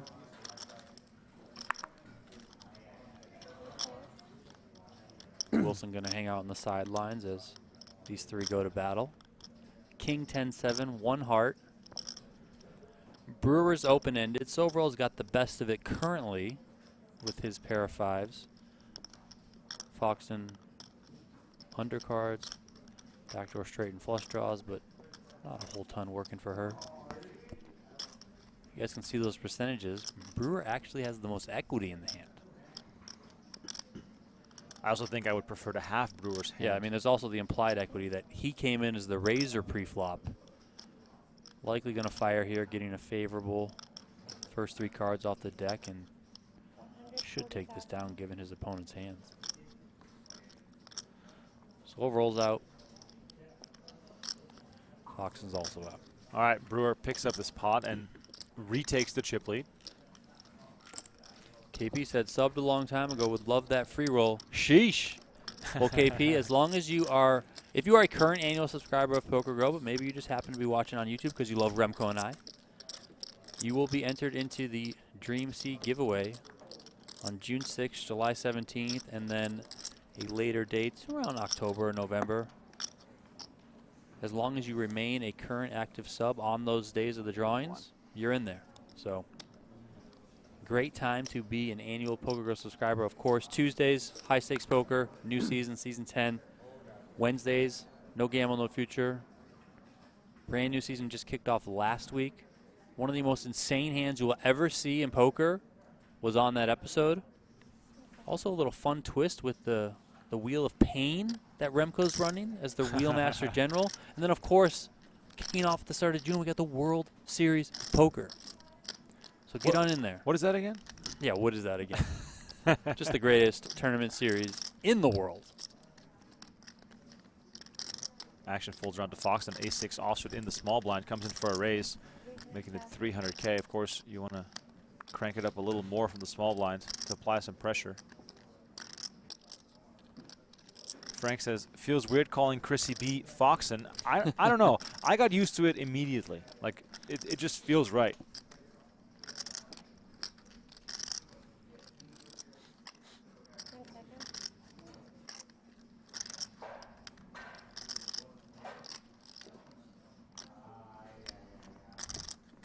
Earlier today, I made some predictions. I will stand by those predictions, but people in the chat, who do you think is going to win this thing? Still 4 players, still anyone's game.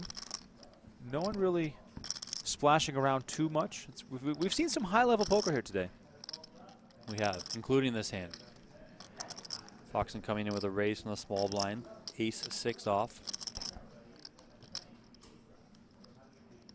Brewer electing to 3-bet the king deuce off.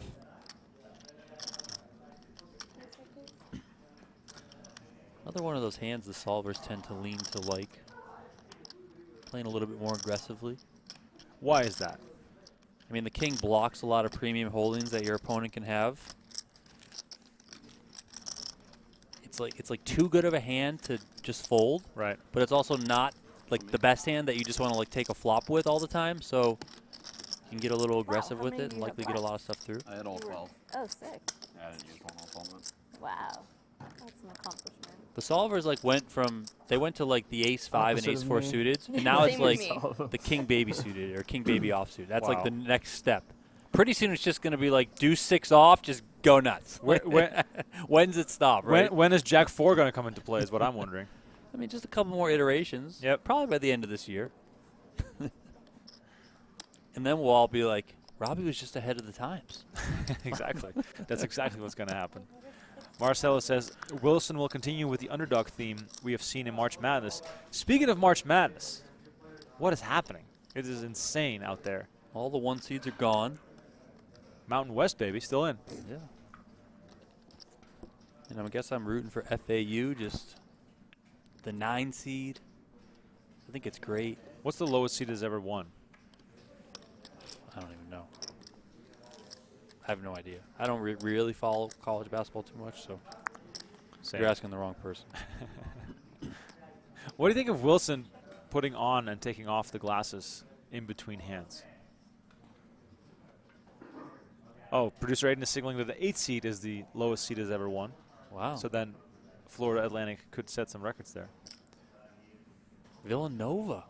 Wow. Villanova. The only thing I know about Villanova is that Kyle Lowry went to Villanova. Yeah. One of my favorite players. Foxen here. Villanova used to have a really good coach, and then he retired. Jay King, maybe? I don't remember. Now he's like in the commentary booth. 2 college sports phenoms, Donnie Peters and myself. Yeah, just experts. Foxen. King Jaybird. Producer Aiden, you forgot, if this is true, you forgot to say, but King Jaybird in the chat says Villanova was an 8 seed and won in the 80s. The 80s don't count. It was a whole different era of basketball. Didn't they have square hoops in the 80s? Did they have the 3-point line yet? Did they have the shot clock in the NCAA yet? Yeah, that's close because the shot clock, I don't know when the shot clock. Remember Jimmy V? His whole strat was just run the clock out for like 30 minutes. 660K in the middle here. Foxen with the check mark. Her pair of eights is best. Let's see if Wilson is going to want to bluff at this. Check.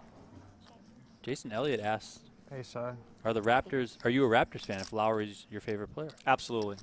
Diehard Raptors fan. Ace seven. Remko used to live in Toronto. Exactly. Fell in love with the Raptors. I moved to Toronto just before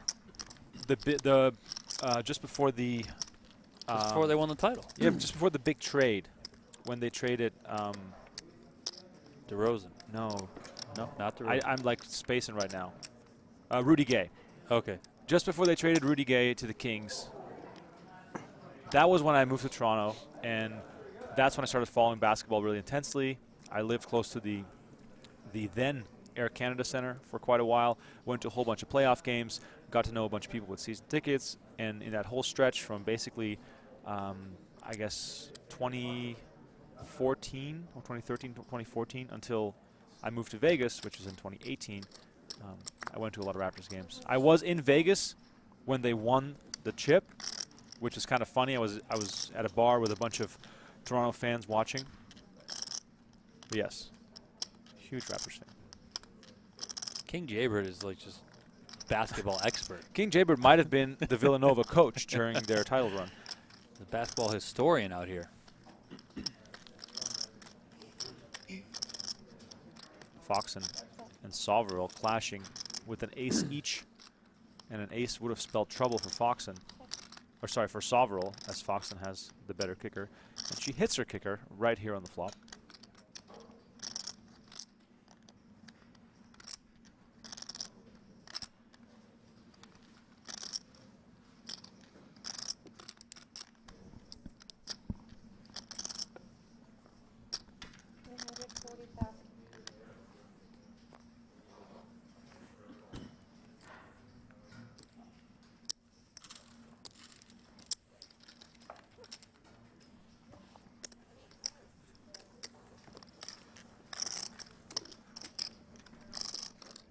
Appreciate everyone for chiming into this drama-free live stream about poker.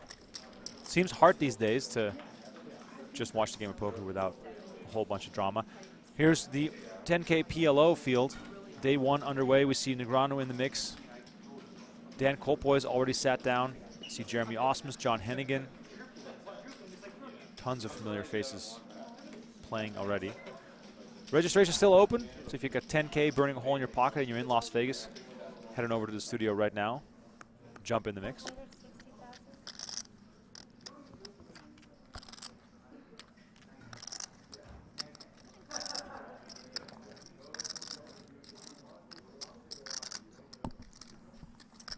Diego, the PLO event will be streamed. The final table tomorrow. We'll see you right here. Contained to 4. Someone stopped you before. I should have called you probably. You got nothing? You got it? How is that possible? Man, if you raised, I wouldn't have been happy, but yeah, you had it. it was possible for you to call and also for me to lose, though. Oh, yeah, I assume you had 9. An 8. Oh, wow. I didn't think you could have an 8.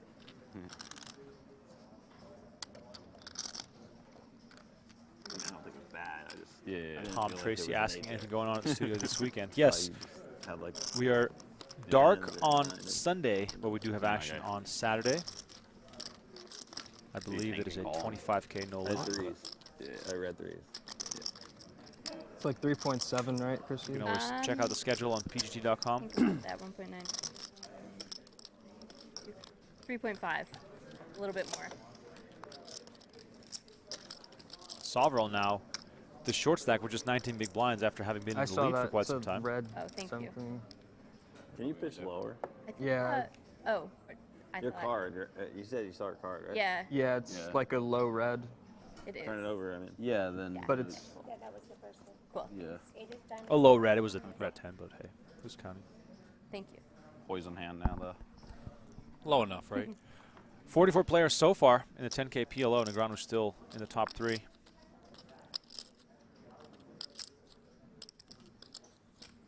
And now she gets 2 10s. Wow, that is crazy. She tosses the 10 of diamonds. She gets it right back. Oh, sorry. Dude, that's impossible. It must have been a 9. I think she tossed the 8 of diamonds. So is it 4-sider. Is 8 low? Or 3-sider.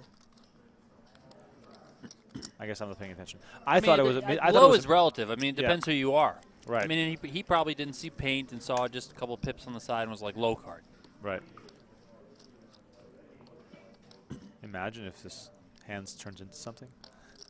It's pretty crazy how small things can have such massive implications.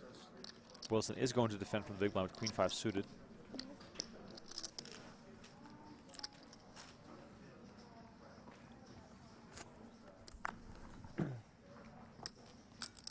Check.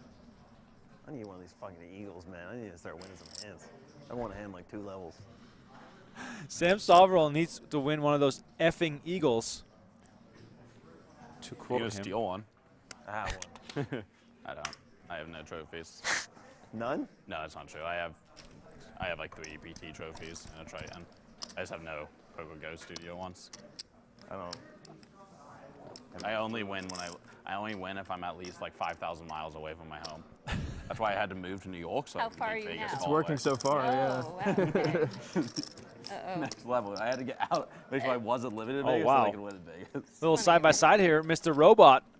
Every Rami time Malek. I see Vidara, I had really, Also known, I've of course, had as really Bohemian good trips, Rhapsody. and I can see maybe it. I should just, I don't know. Brandon Wilson. Well, it's a good trip Especially in in and the of eyes. itself. Exactly. Stay at Vidara, yeah. It's true. This is a nice place. Chris Brewer claiming that his theory on success in poker is playing not where you live.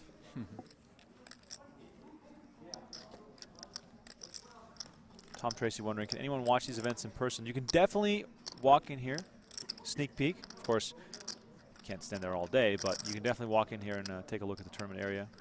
Hang out at the bar. We Yeah, got the stream will be on at the bar. Exactly. The stream's on at the bar.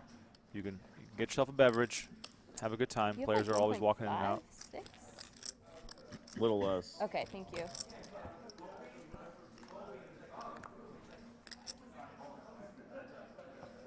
Queen high 2 spades. Middle pair for Soverel as he takes the lead.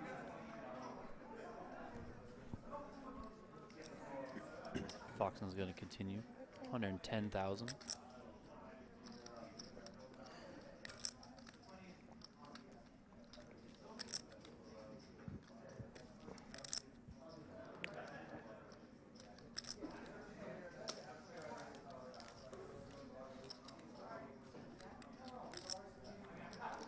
Soverel makes the call. 6 of diamonds on the turn. Keeps him in front. Bumps his equity up to 86%. Now with just 1 card to come. See if Foxen wants to fire a second bullet.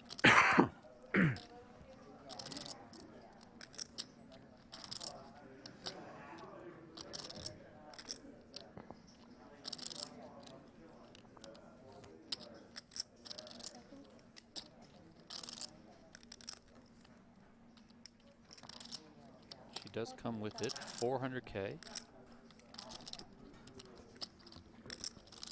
About 2/3 pot. This is really going to put Soverel to the test here.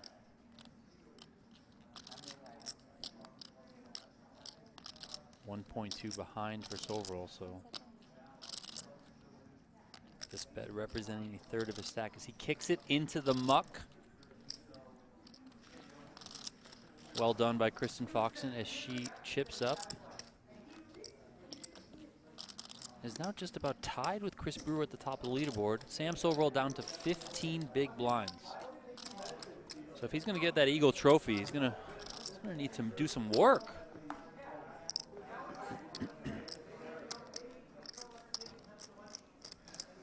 Thank you.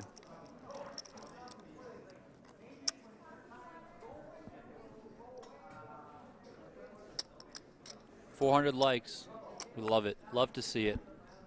Remember, at 500, Remko's going to give away an annual subscription to PokerGO, a $100 value. Smash that thumbs up for us, people. Let's go. Unless I get a heart attack first on these 4 espressos I just had. The giveaway is off if I have to go to the hospital. I'm feeling a little jittery. I mean, I can handle the giveaway if you go to the hospital. Okay, good. Okay, the giveaway is safe. If I go to the hospital, Donnie will take care of it. I'm more concerned about the giveaway than I am at you being at the hospital. Got to satisfy the people, the viewers. I agree. I agree. Can't let them down.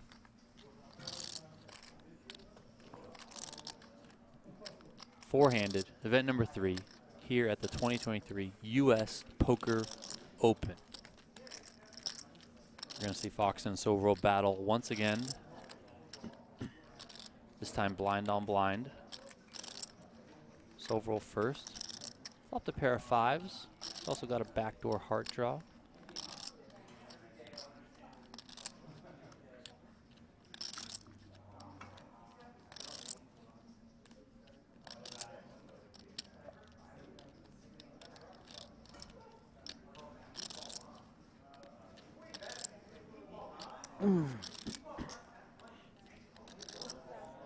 Check from Soverel, and Foxen elects to bet it.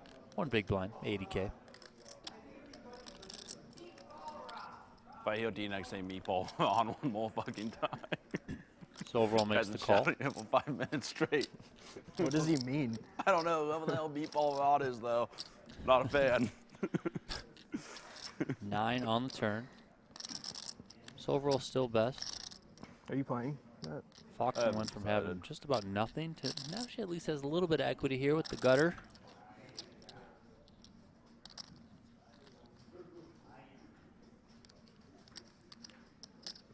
Maybe if I can get someone named Meatball on at my table. I want to play exclusively with people named after foods. Who else is there? Well, Nachos is good, but still. Who else? I need another food guy. I need like salami Jim. What's Nacho's? That's not his name, is it? I think it's Ignacio. Ignacio? Or something. Maybe that's just me making it up because it sounds similar. Yeah, I don't know.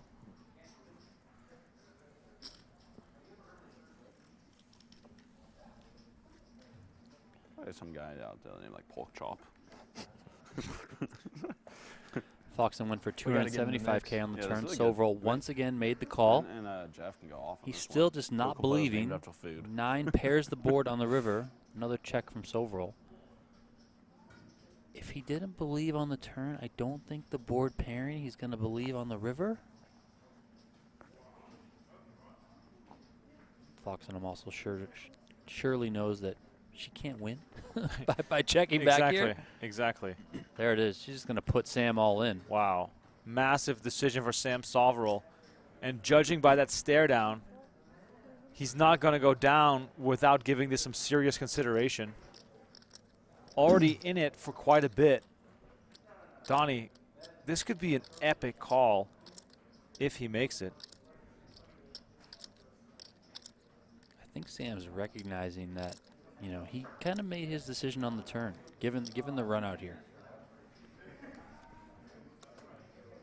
Wow, what a spot.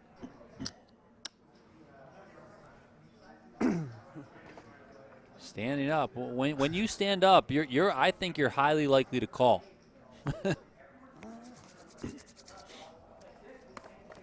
Going into the Din Tai Fung bag. I don't know what he's going to find in there. Shrugs.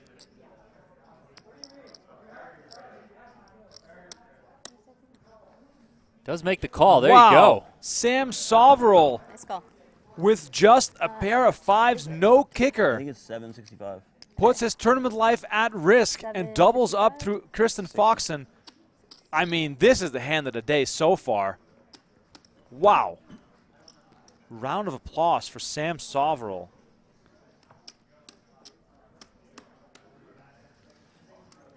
Very, very well done from Soverel there. 665? 7. Or should I say Sam Solverall? He just solved that one. I mean, he said he wanted one of those eagles. That's how you get one of those eagles. You make calls like that. You play the game to win. That was fearless. Absolutely stunning play by Soverel. You could see it in his eyes. The moment that Foxen put the chips in the middle, You could tell that he was determined. He was just running through, you know, some possible things he could have overlooked, but then pulled the trigger for his tournament life with just a pair of 5s. Round of applause, Sam Soverel. That was fantastic. Four-handed play continues. Very well done. I mean, this is just great poker to watch. There you see Foxen. She sees the bad news. Once Sam sticks those chips in, she knows she's not good. Just 10 high.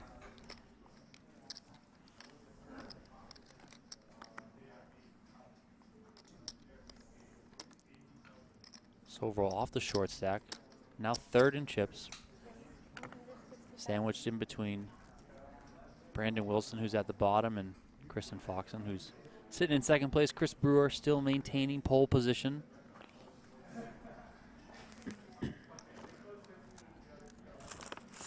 Wilson here kicks it up. Ace-9 off, 160K. Min raise under the gun.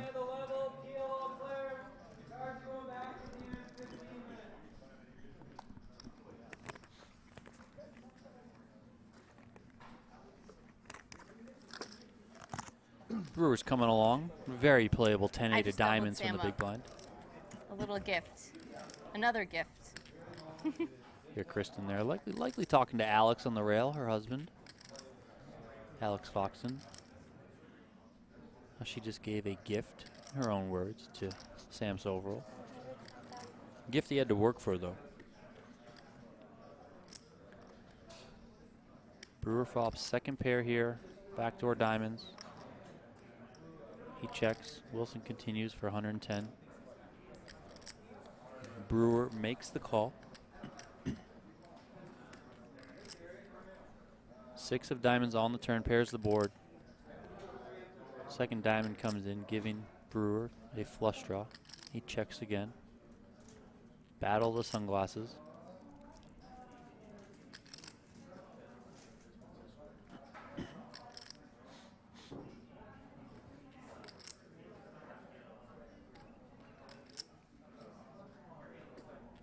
Check.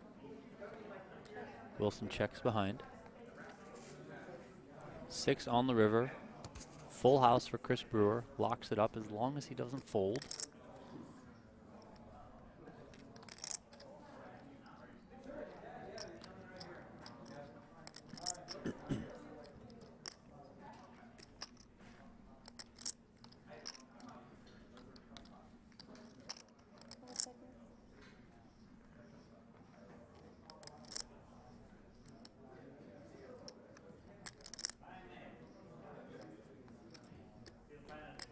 $400K is the bet.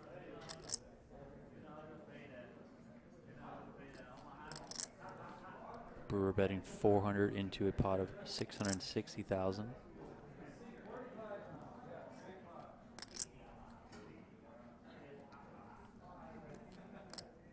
Wilson might think he has some showdown value here with the ace high. Some straight draws did miss. Some backdoor diamonds missed as well.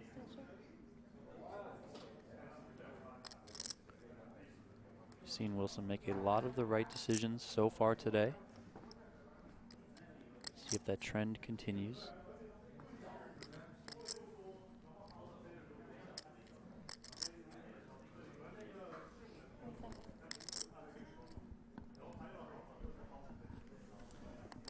And it does as he kicks him in. Full house. Brewer picks it up. Doesn't go to showdown though. Wilson getting a little shorter, dipping below 2 million. 21 big blinds for him.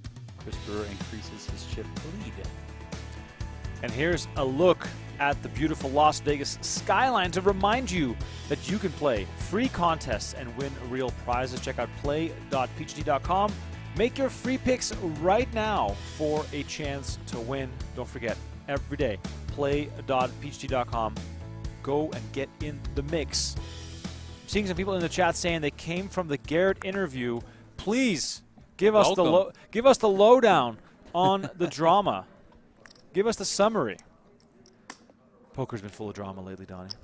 It's been wild. Social media is crazy. You got Matt Berkey and Nick Airball going at it. You got Doug Polk and Matt Berkey going at it. You got Doug Polk playing Bill Perkins heads up yesterday. Now today he's interviewing Garrett Adelstein. Garrett Adelstein's been out there saying, I'm going to come back. I don't know when I'm going to come back. I'm having a baby. I don't know where I'm going to play, but eventually I'm going to play. Like all this sort of stuff. It's kind of popcorn city. It is bizarre. It is really bizarre to follow it. Feels like high school all over again. The only thing is that I feel like poker is kind of trending in the way that boxing is trending, and I don't think that that's necessarily a good thing. And what I mean by that is there's a lot of talk, but in boxing, like the two best boxers, like don't ever have to fight each other because they can always just duck each other. Right. Like get in the ring and go. Like if you're going to talk a bunch of smack back and forth, just settle it on the felt. And you don't have to play heads up for rolls. I think that that's insane. Yes. But you could put some money on the line, settle it on the felt, and that's your feud, and let's go from there. It's funny because a lot of the times when I see the drama unfold on my Twitter feed, I'm kind of like, come on, guys. Like, is it really high school? But then again, poker without the drama is also not as much fun. That is true. So it's kind of like that necessary evil. You want the drama, you know, the arguing in the hallways to, like, eventually get to the playground fight. Yes. Like, you want that to happen. Exactly. But then again, I also, you know, the way that some of the content has been skewed is also a bit harsh at times, but I guess that's part of drama, you know. People are trying to take stabs and talk a lot of smack, and in this case, it seems as though we're going to get some real money being exchanged. Yeah. Berkey and Airball are going to face off, and who knows if we're going to watch some of that on any of the streams, but it sure sounds like it. And they're going to play what, for like 4 months straight? Yeah, I mean, it's never going to happen, right? The proposed discussion or the proposed idea of how they're going to play their match is 100 hours, 6.5 hours at a time, 1.6. which sounds like hell to me. Yes. Like, I mean, it's just that's going to take forever to play.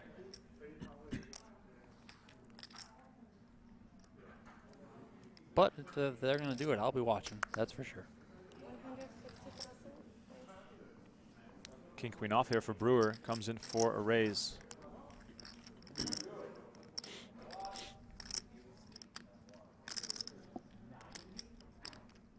Jimmy, bluff it, man. It's about time you showed up. Where the heck have you been? Soverel in the big blind.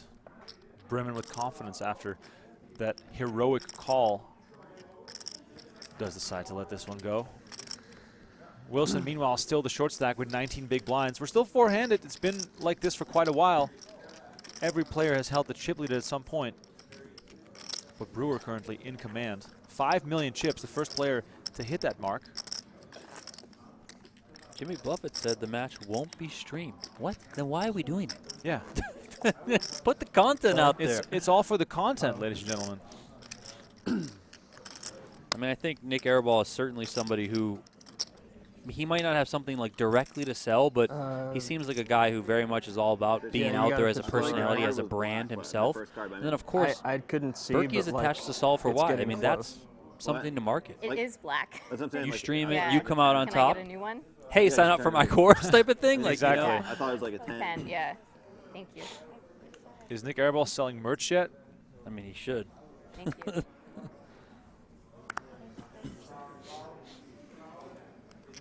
It's obviously a wheel.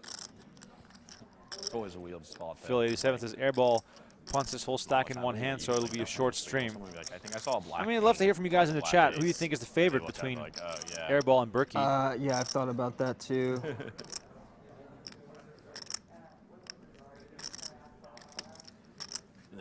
There's nothing you can do to, like. Yeah. So I'm saying it's weird because, like, if you saw black but you don't know it high, but like, you know it's black, you can like super screw. Yeah, I guess. Good. They look at like a black 3. They're like, I guess he didn't see it or something. You know? Nope, it's not a king. Yeah. I mean, you shouldn't be able to look at your card and have the option. You just turn it over every time. Yeah. If someone calls it wrong, I'm saying you don't get to look at it and be like, oh, that's But I'm wrong. saying someone can turn it over someone regardless. Someone can angle you with that. Not if you just turn it over no matter what. Yeah, you're right. 3 queens for Foxen. I mean, no you're action like, yet if you in look his at hand. it and you're like, oh, they're fucking Soverel wrong. catches It's red a ace. jack on the turn and also a flush draw. See if Foxen is going to bet here. Small pot so far.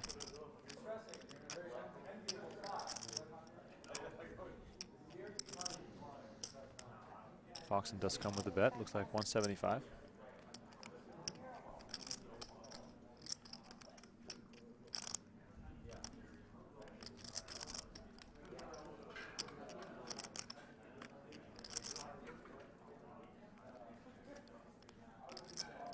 Soverel is going to make the call. To the river we go. Soverel, of course, has a variety of options here, and the king on the river probably narrows those down to trying to get the showdown with his jack, since he has plenty of showdown value. Foxen, however, has a very strong hand. Trip queens. Wouldn't be surprised, the same way she did earlier, that she goes for a very small bet, given that she probably doesn't give Soverel credit for a whole much.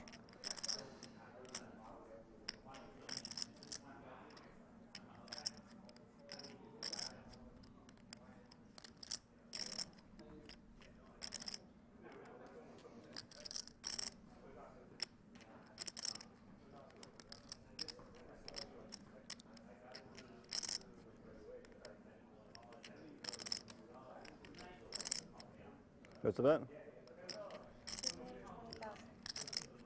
3 or 2? Small bet, like I predicted. Of course, I'm a genius. Foxen bets 220K. Soverel does have. I mean, is it still a bluff catcher at this point, Donnie? What could Foxen be bluffing with, really? Yeah, I mean, I think it's hard for Foxen to have a bluff here. I mean, those are check raising chips. Yeah. Shuffling with the big 100Ks. Soverel likes to pull out some chips at times. Doesn't always mean he's going to call. Does use a time bank chip.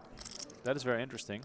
He is a very deliberate player, so he's not someone to take time here just because. So he clearly is weighing his options here. He seems a little frustrated.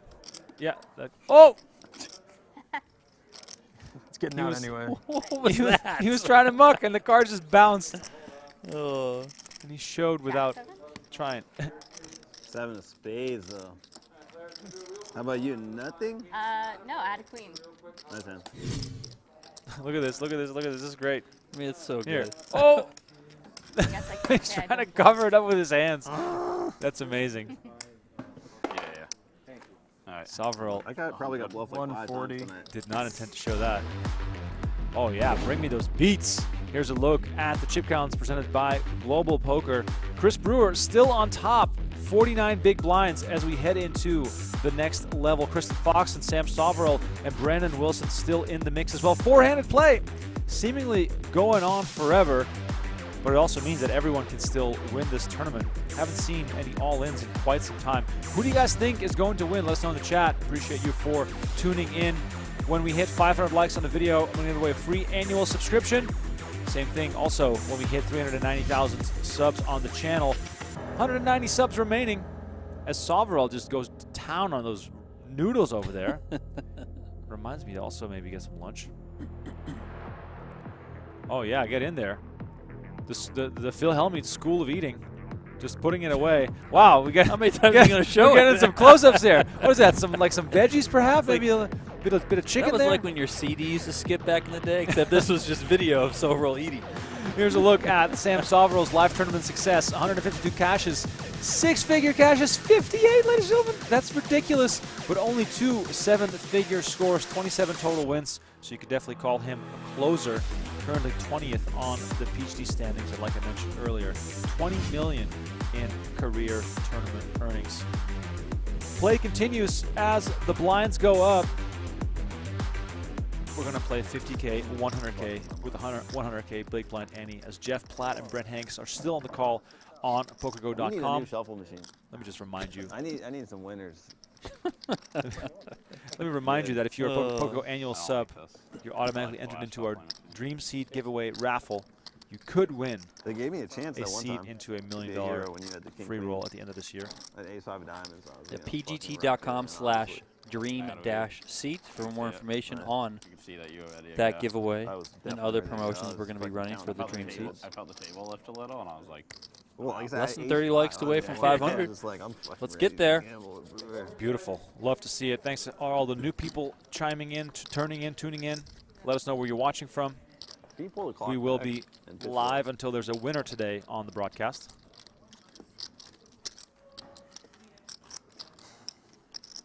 Tomorrow we are streaming the 10K PLO. Negreanu, one of the chip leaders in the early goings on day one so far. PLO, of course, highly unpredictable. Anything can happen.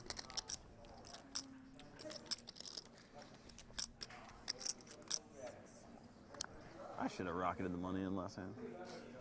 What? I should have rocketed the money in on the river. I mean, you basically had the 9 of spades in your hand. And the 7 of spades, that's what I mean. Wilson gives up the threes. Soverel with queen jack off on the button.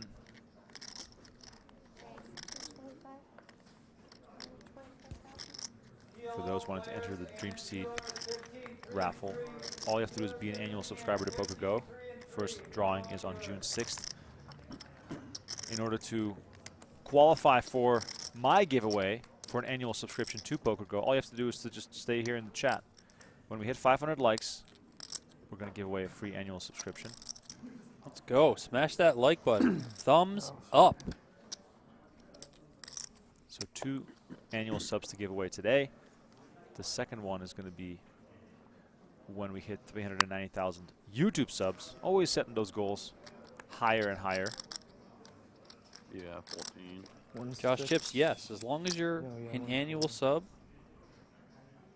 on those drawing dates, and we're giving away an annual sub. Even if you acquired it for free through one of our giveaways, then you will be entered into that Dream Seat giveaway. First one June 6th, second one July 17th, third one later this year. Brewer using that big stack, applying pressure, getting it done.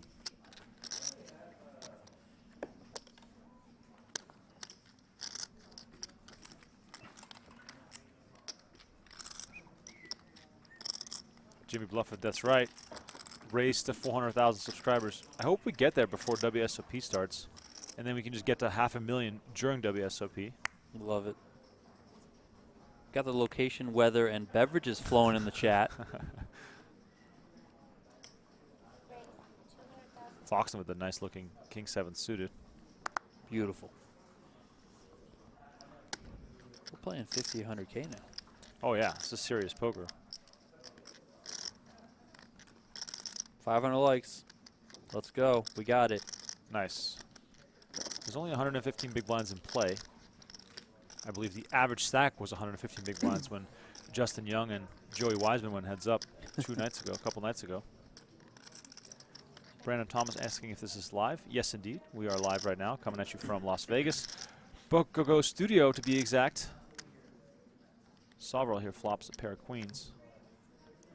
I might have to order the exact same noodles that Soverel just got. Those look fantastic. I'm not sure you can go wrong with anything from Din Tai Fung. That's correct. Well, actually, I heard the chocolate dumplings. Chocolate dumplings? Yeah, I think that's a joke, right? No, I think I've only heard of one person that likes them. Everyone else does not like them. It sounds awful. I do like combining sweet and savory, but dumplings are amazing as is. Some soup dumplings, maybe some shrimp. Soverel here hoping that Foxen wants to take another stab. She doesn't. River brings the 9 of spades. Great spot for Soverel to rake in some more chips if he gets Foxen to bet. He, of course, made 2 pair. Foxen cannot win unless she bets at it.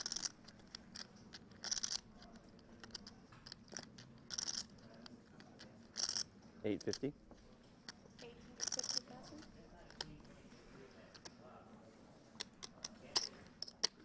Soverel goes for value, doesn't get it. Foxen has nothing. Toss it into the muck. Soverel moves ahead of Foxen on the leaderboard now. He's up to second in chips. Slightly above Foxen, but still, nonetheless, above her. Brandon Wilson's still the short stack. He's operating on just 13 bigs now. Brandon Wilson's gonna need to get it done, make some moves. Down but not out.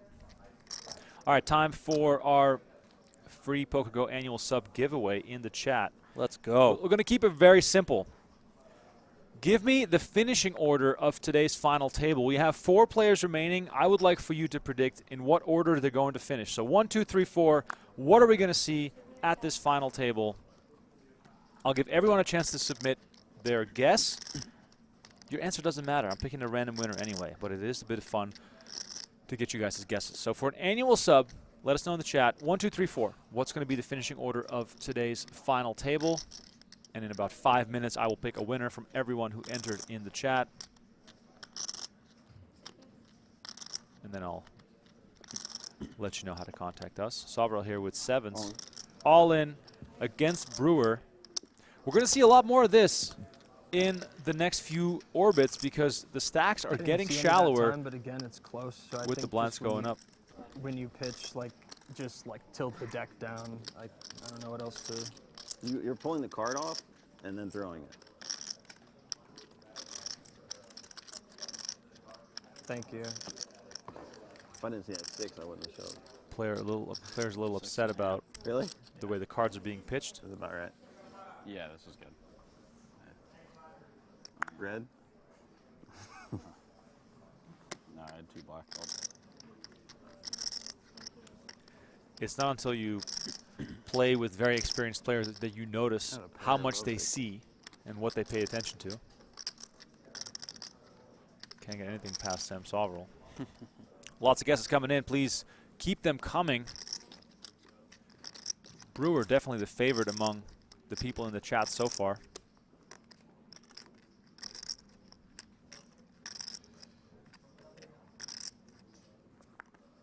All in. Brewer applying that pressure after 2 Foxen mystery limped. cards. Yep. Did it not scan?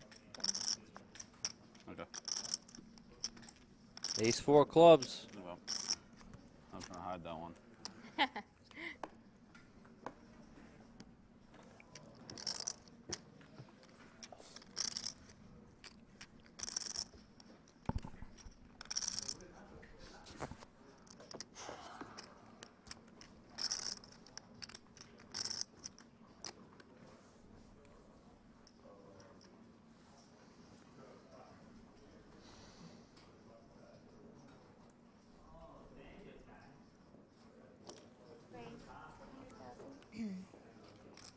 Jimmy Bluffett, of course you're eligible for the giveaways.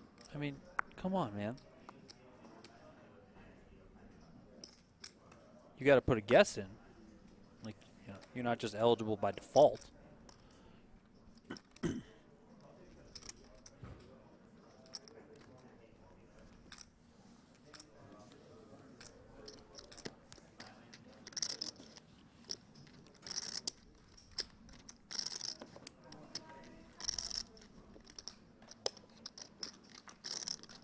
Wilson really in shove territory right now. Only 11 big blinds.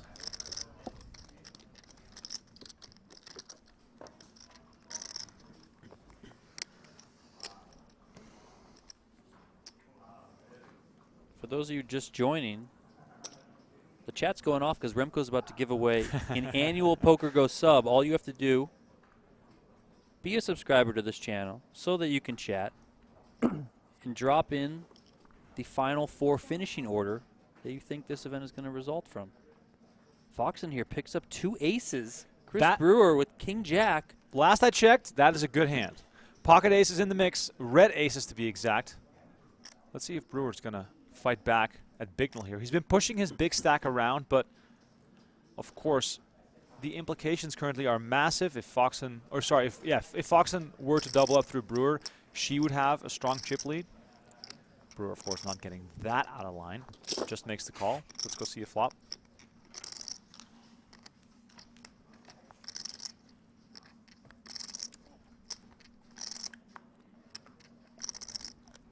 $10-8-4. Foxen's ace is now 94% to win this one. Wow. Foxen slows down right away, gives the incentive to our chip leader, Chris Brewer. Nice check there. Like that a lot.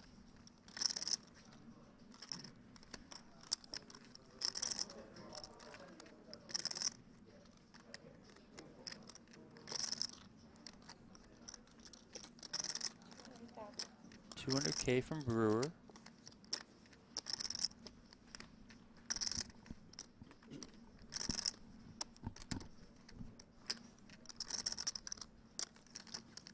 Foxen, of course, only has one option here, right, Donnie?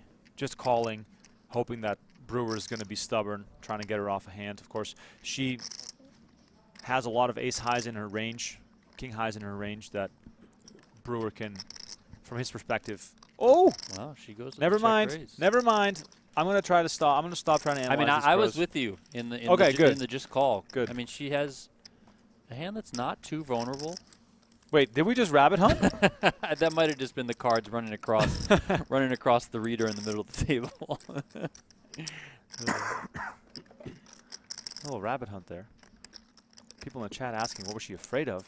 I don't think it was a matter of being afraid. It was a matter of trying to realize value on the spot in case Brewer did have a hand that he wanted to go to town with. I mean, because if Brewer has like a top pair type hand, then it is really hard to get rid of. Huh? I mean, I think I should turn my card over. I haven't looked at it. I'm pretty sure it's like a red. I'm fine with that. Red king. I knew it was a red high card. Yeah. That's red too. Huh? I said that's red too. Really? I'm sorry, dude. Huh? Both cards are red? No, I think your top one. Both of my cards are exposed? No. What I'm saying is the second one that was pitched in replacement, I believe. Oh, was also, shit. Yeah. I haven't looked at my cards either. What should we do? Dealing with some. The only reason I say this is because cards. I would just turn it over, but I don't know which one was the replacement. That's the only reason I don't know what to do. I think it's your top unless you switch. This card? I'm saying Okay, so I don't know which card's my replacement either, though. you don't know what that you have your two cards that were pitched to you, so you replaced it with this. Yes. I don't know what the new card is, though. I immediately pulled the cards together and then checked them. Okay, so what happened? So someone's saying that you saw a color and that's all. That's it. Yeah. So you're not saying. But there's been this problem has happened like fucking 9 times, so it's not like shot in the dark. You guys are saying that you see a color, we're not exposing the card and having it replaced, unless you guys are. What do you mean? I'm saying we've literally seen the cards. Like I have a high red card and it was a king of diamonds. Yeah, so I don't. really low, but somehow I don't know what's going on in the situation. They are calling color. So you're seeing the card being exposed. Yeah. Before they're dealt, like when they're dealt. Yeah, we've seen the pitch a few times and just called it, and I don't know what you want to do about that, but it's just what's happened. So. I mean, what do I do about my hand? So is Brandon saying that he saw your card? He said, yeah, he thought he saw my red card. She replaced it with that one, and then she pitched him a replacement, and I believe the replacement was also a red card. Okay, and there's no other action has happened, correct? Well, after he said that, he opened. Brewer has cards, raised. No one's done anything. We do not know what Soverel's cards are. And again, he did say before I opened if you're wondering about like significant action. I mean, technically, there's still not action. There's still one action. Yep. So technically, it's in this deal, but unless he has an action in his hand. The action in his hand. I haven't looked at my hand. I don't. Okay, so technically, it'd be a misdeal. I have a good fucking hand. All right, so it's still. All right, so it's a misdeal. So we got a misdeal here. Were you calling to shove? No. The dealer has a pitching style that has revealed the cards, or at least the suit of the cards in a few spots here. Yeah, we should probably just, I mean, so I blame the size maybe of the just table. Exaggerate the downward point. Yeah. So, like, I can see this as a red card. Because you're. And then she's pulling the card off the deck, aiming it, and then throwing. Soverel just immediately called the very next card that she threw, which is. Oh, is this a real deal? Or are we just practicing? That's perfect. That's yeah, just great. shoot it down. Yeah. But the problem is just when she pulls the card off. It's like, okay. Don't worry about it. It's and when it pulls off. These cards are not your typical cards. heavy. Yeah, they're probably wide, but pointing it down and just throwing it is impossible to see it. Yeah. Players and dealers Yeah. and staff trying How many to red work kings this am I out. Of course, the dealer in the box, a very red too. experienced professional dealer. Oh, wow. No, this is not a real hand. Yeah, let's pick the stuff. So once looked at again, that ace, now Soverel can see the brutal. card as it flies through the air. Clearly has something to do with the. Should do the put it on the felt and slide it, like they do in Europe in some places. Oh, can we get time? You know what I've seen some of the dealers do is just push, just instead of peeling it, just push it. That doesn't work. No, this is not. That doesn't work. Oh, thank you. You're taking the card and you're pulling it off, showing it, Sam and then throwing Soverel it. starting his own dealer school here on the you spot. If poker ever goes bad for him, he can just hop in the box. And, I'm sorry, I want I'm to not make very kidding. clear I'm sorry. here. I literally saw the card Only again. the best of the best are dealing inside the Yeah. PokerGO studio, but clearly this It's dealer not has the deck, a type of the hand holding style the deck, it's the other hand. You're that pulling easily the card off exposes the card. and then throwing it like 2 motions. But then when you practiced, you were just pushing them off, and it was great. So you were about to do it again. No, I believe everything you guys are saying. Of course, dealing Do you cards wanna is do also a couple something where you practice develop ones? habits. Yeah. What Just- about like this? push, Don't like, show. So you just did it. You just did it. That was no good. That's so good. don't. The first one off the deck was no good. Aw. Thank you. Sorry. Don't worry about it. Don't feel bad Yeah, about it. don't feel bad. Thank you. I mean, what No, can I you do? know, I right? know, I Like, know.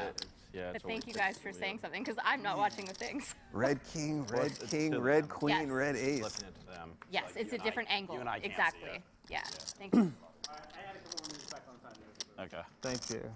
Thank you. Yeah, I mean. All right, I guess we have a it's dealer weird change. situation 'cause I hope they see these cards. I hope they see the very first card off the deck. Soverel goes. Just for the entertainment value of it all. Foxen should say, this one's green. This one's for sure green. Oh, wait, no, we're not playing with the 4-color deck. One, then she's like thinking about it, so it's false. Yeah, exactly. And then you're just like, I just mucked like 15 winners in a row. You really All right. get ace, king, ace, king. Action finally back underway. I didn't get a card under 10. Yeah, impromptu break. I've never seen this before, actually. Meanwhile, Wilson, 2 black cards, Jack, 9 of spades, all in on the button. A round of quick folds.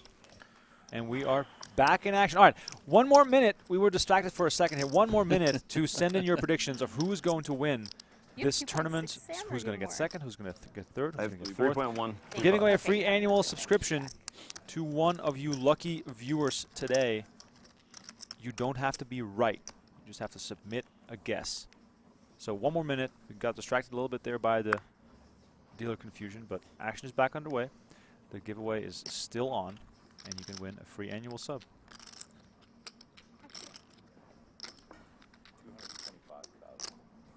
Soverel here with Jack down suited on the button, comes in for a raise. 6s for Brewer in the big blind. Could definitely see at least a defend here.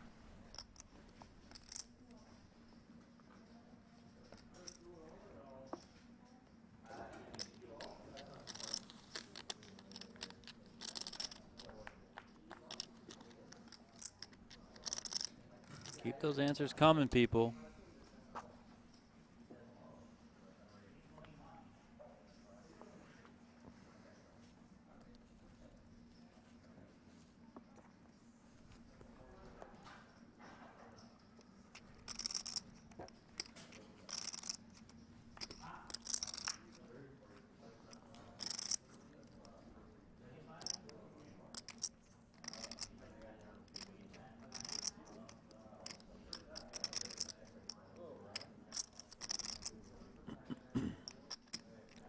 Oh, good. We're getting lots of submissions here. Hardly anyone believes in the Soverel win, which is interesting. Lots of Brewer. Interesting turn card here, by the way.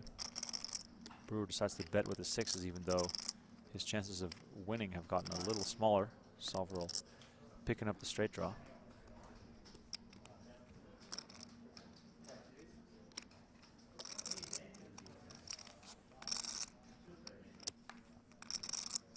River card, 9 of clubs. Soverel's 6s are best. Brewer sixes. Sorry, Brewer sixes are best. Yeah, you're never gonna have to worry about me reading your cards.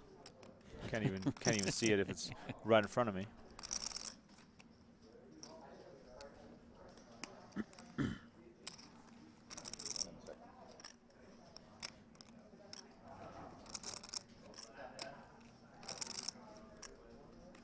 When you're in Brewer's shoes, are you most likely leaning towards let's get the showdown, or maybe thinking a little bit or worrying a little bit about having to bet at it to win this hand? Does go just check. getting to showdown. Does go check check, and Brewer wins this one.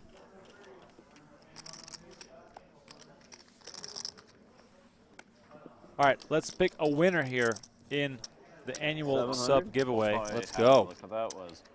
Avoid Banani disqualified for submitting about 40 guesses. Just so you know, that's how I play. Oh, I do remember. Yeah. Nothing wrong with submitting multiple. It's funny when that immediately springs to memory. Spam was a little on the heavy side. That was the ballpark. I was like, he's watching this like, all fuck you, Chris, really? Submissions into I had to fit it in. the Excel sheet. A random number generator, here we go. All right, and the winner is Chris Abbott. Chris Abbott, congratulations. You win the free annual subscription to PokerGo. Send an email to social@pokergo.com with a screenshot of you logged in to your YouTube account, and I'll be in touch after the stream tonight or tomorrow morning. Send you a link, or sorry, a code to claim your annual subscription. Chris Abbott, congratulations. Should give me some good face-up hands for you guys to play against, but with these stacks, I kind of want to just play them. Just fucking beat this. Ace King, just beat it. Yeah.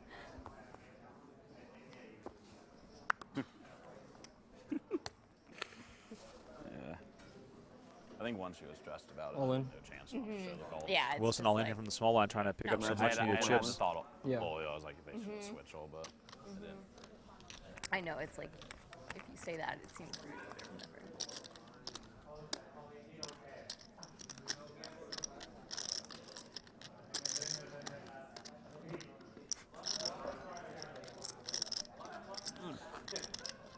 It's like if you're like trying to learn something, you just start getting frustrated, you're just dead. Yeah, yeah, 100%. Like, no pressure at all, you know? Yeah, yeah. They're like, yeah.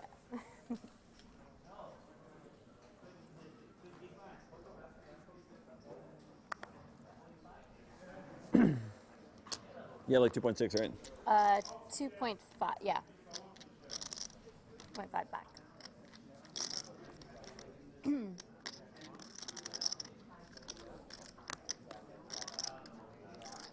Soverel decides to limp, hoping to see a flop here. Foxen with a strong hand in the big blind, king 10 suited. The play has definitely changed a lot. We saw a lot of flops, turns, and rivers in the past levels, but now the stacks are getting shallower and the play is getting tighter as players don't want to take big chances here. Jack 9 deuce rolls off the flop. No clubs, no hearts, so no backdoor flush draws possible here. Gut shot for Foxen, who of course has the best hand by quite a margin.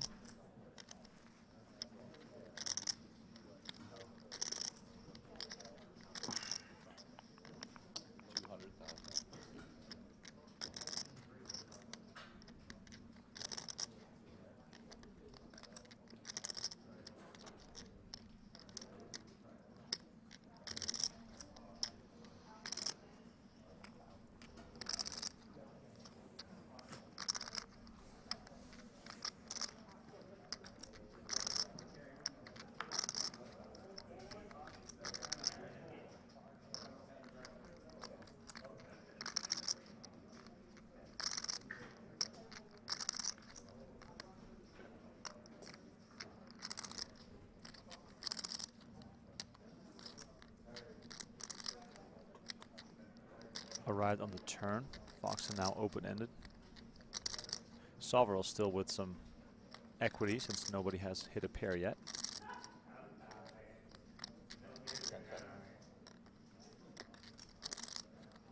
Soverel did take a stab on the flop, and that didn't go anywhere, and seemingly he has now given up as Foxen takes control of the pot, betting 400K. That is too rich for Soverel, who gives this one up.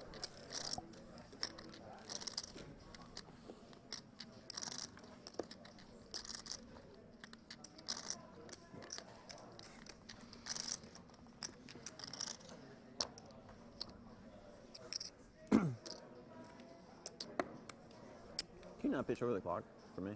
We're a Can you not pitch 150 mine over the subscribers away from hitting 390,000.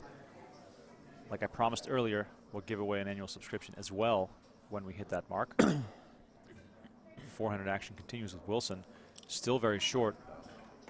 This time raising to 200K off of his 13 big blind stack.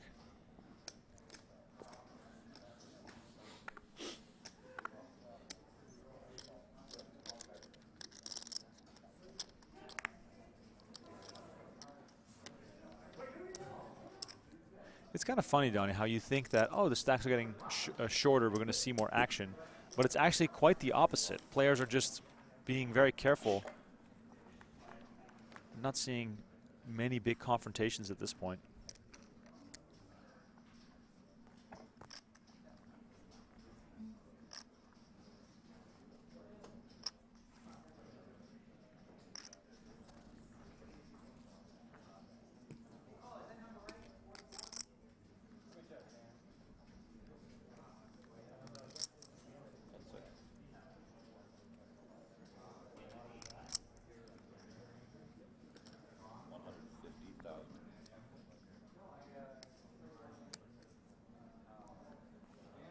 Brewer opts to lead on this flop.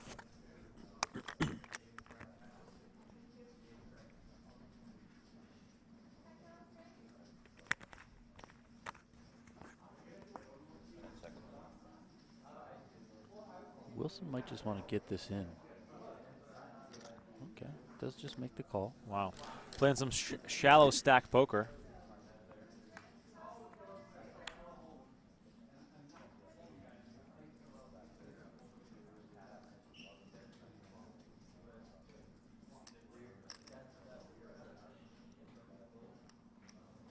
Wilson also has the ace of spades. Minor factor, but still comes into play. Brewer, however, has the actual flush draw, which could spell trouble for Wilson.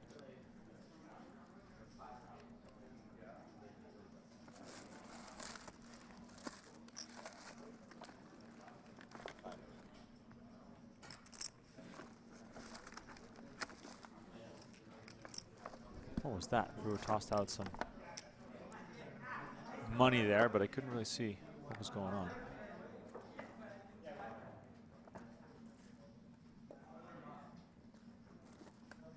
The two gentlemen with sunglasses involved in an epic stare down. 200.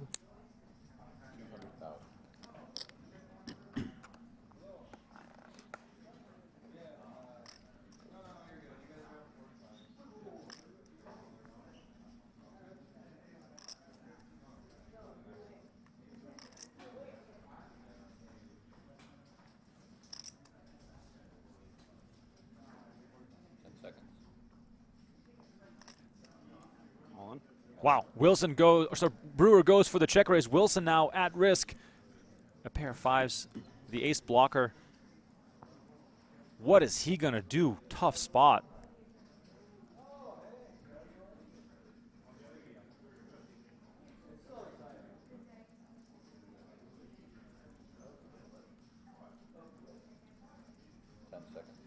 Wilson does not have a ton of chips left behind. Is he gonna make the right decision here for his tournament life and still having to fade all the spades? What a great play by Chris Brewer. All in with some equity. A lot of that equity being fold equity. Wilson really down to only 7.5 big blinds if he lays this down. But then again, if he calls and he's wrong and Brewer does have a king, then his tournament is all but over. But he does make the call. Wilson at risk, but ahead. Needs to fade spades. And also 10. 11 outs for Chris Brewer. If he hits one of them, we are down to three-handed play. If he doesn't, Brandon Wilson is back in the mix. Those shades are probably hiding some of that anxiety that Chris Brewer has for this river card. Wilson seems to be resigned in his fate, and a 6 on the river is not going to change a thing. Brandon Wilson with the double up to 2.7 million. And guess what? We've narrowed the playing field significantly. Chip leader Brewer now sitting on 37 big blinds. Short stack Soverel on 22. This is really anyone's game. Huge, huge double up there for Brandon Wilson.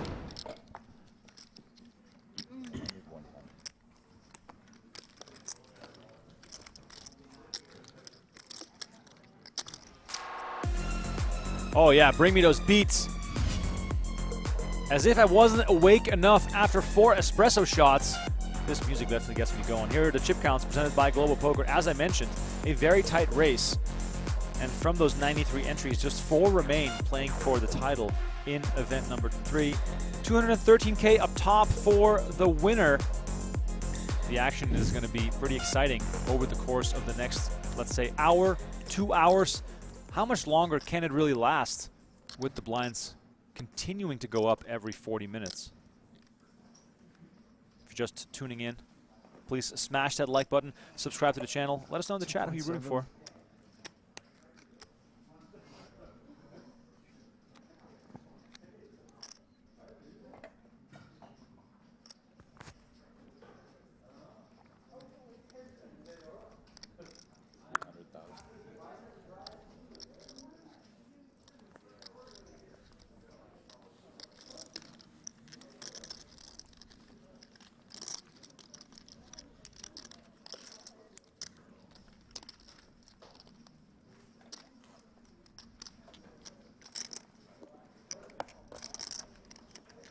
You not pitch mine over the clock.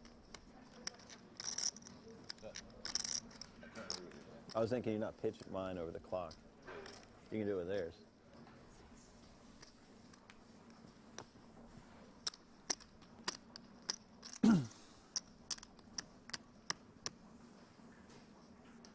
Stray Cat Annie says, Sam Soverel been playing top-notch poker for a long time. Indeed, Soverel never fails to impress. What did you start with, Chrissy? It's always around, great to watch him. Under? Looks like we have the smartest people in the world in the chat right now, Donnie. It's quite an honor to have so many geniuses with us today.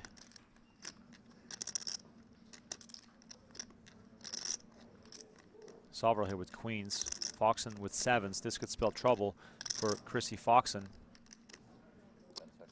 Very curious to see how Soverel is going to play this. He moves all in, applying maximum pressure. 2.1. But also potentially disguising the strength of his hand a little bit. Any one of the other options would have come across even stronger potentially. It's only 22 big blinds that Soverel is shoving for. But Foxen only has him covered by about 7. Foxen running the numbers. We know that she knows the numbers. Very experienced online player, used to making decisions at a high level. This is not easy, Donnie. This kind of situation. Not easy at all.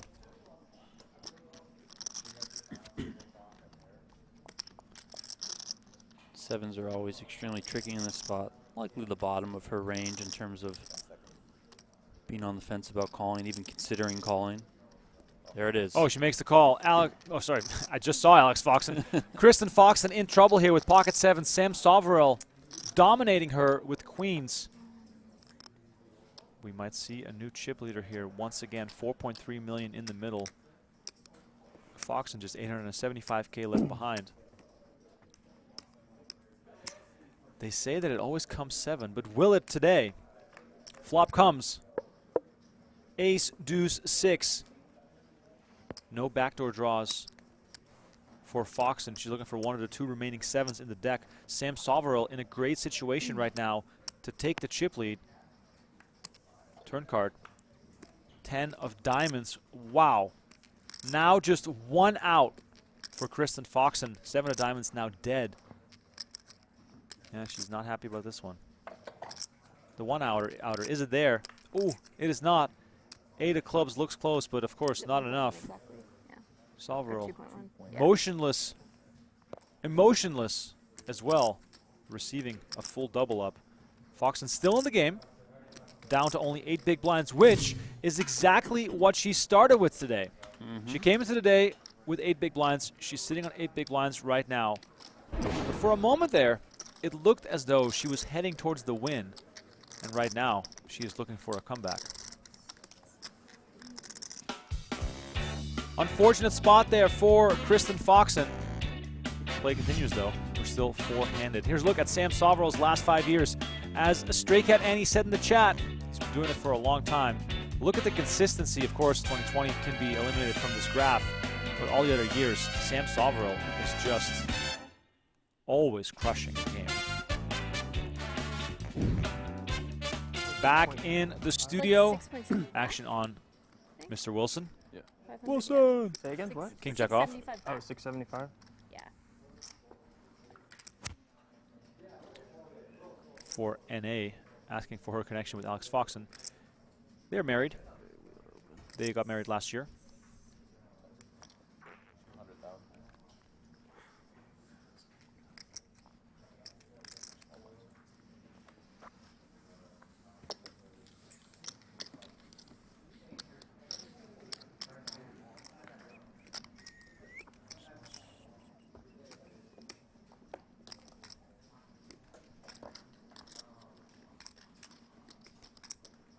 Crazy how things can swing. Wilson was down to only 9 big blinds just a few hands ago. He's now sitting very comfortably after the double up on 27.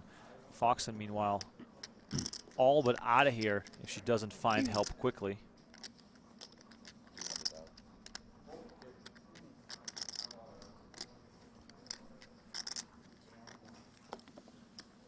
Paying that big blind hurts so much in this format with the big blind Annie.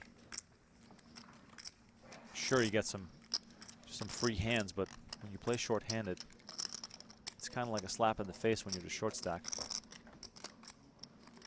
Green Pooks says, shout out to our amazing commentators. Wow, those guys must be awesome. Thank you so much for the love.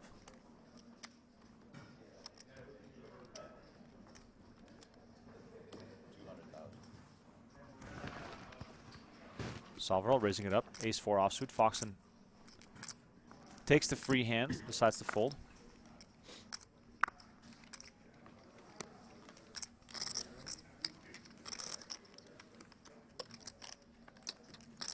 See, Austin Montgomery understands how this goes. He says, not the best commentary, but definitely not the worst. See, as long as we're not the worst, we're doing something right. I mean, tough crowd.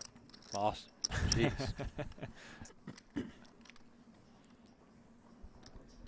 Queen 7 off, Donnie. What are we thinking here? 6 big blinds?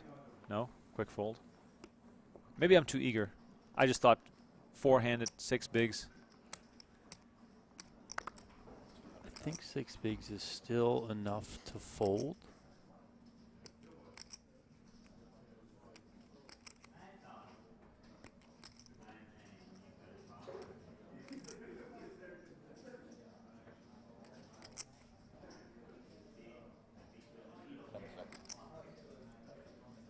$2 million. His 3-bets have been on the larger side today.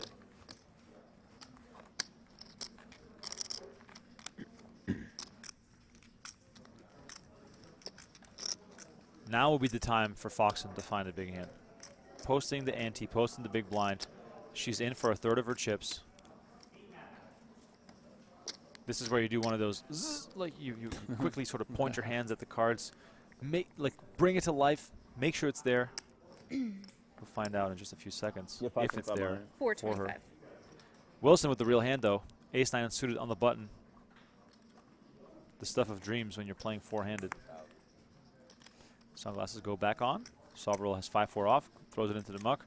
And now, let's see if Fox can find something. Queen 4 offsuit, about as bad as it gets. Unless your name is Phil Hellmuth and you're facing Alex Foxen, then all of a sudden you play the Queen 4. Was that queen 3, Donnie?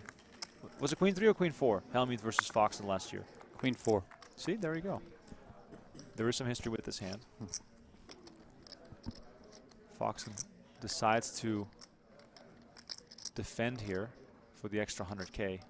Does not get what she was looking for, and Wilson, of course. Got the backdoor flush draw, hits the middle pair. Cruising in this hand.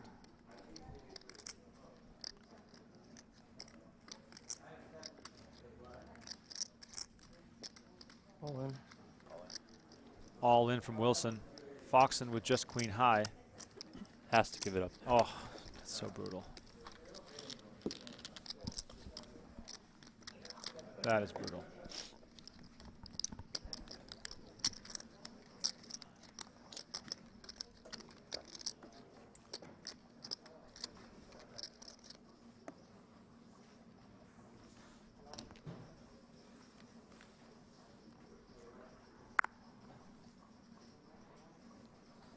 Foxen now in the small blind, 50K invested. All the players, of course, looking at her to see if she will bust or double up. Soverel picks up a nice looking ace-4 suited. Foxen getting no luck from the deck. 4 deuce off there. Adam is asking, why did she defend, Donnie? Can you explain the She just got too much of her stack in there. As long as she's not dominated, just take a shot.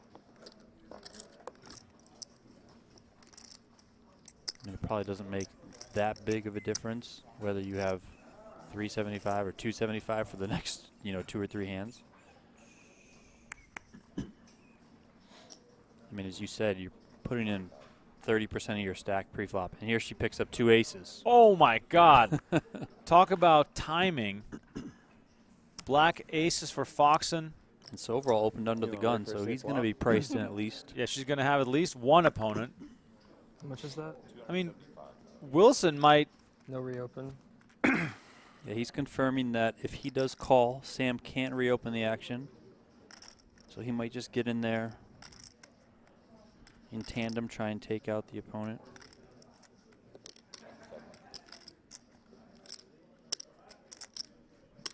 You see a lot of times here that the action will get checked down unless something major develops. Players, of course, Winter would have waited for a save. not teaming up, but they would happy to see a player get eliminated because of that pay jump.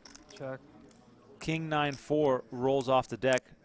Foxen in a great spot to triple up.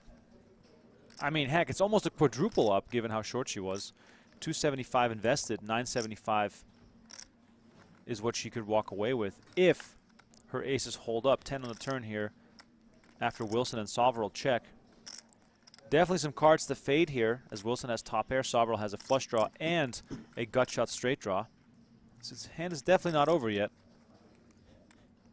Plenty of incentive for Wilson and Soverel to just get to the river. Of course, there's no side pot to bluff into. Soverel checks as well. River card coming out.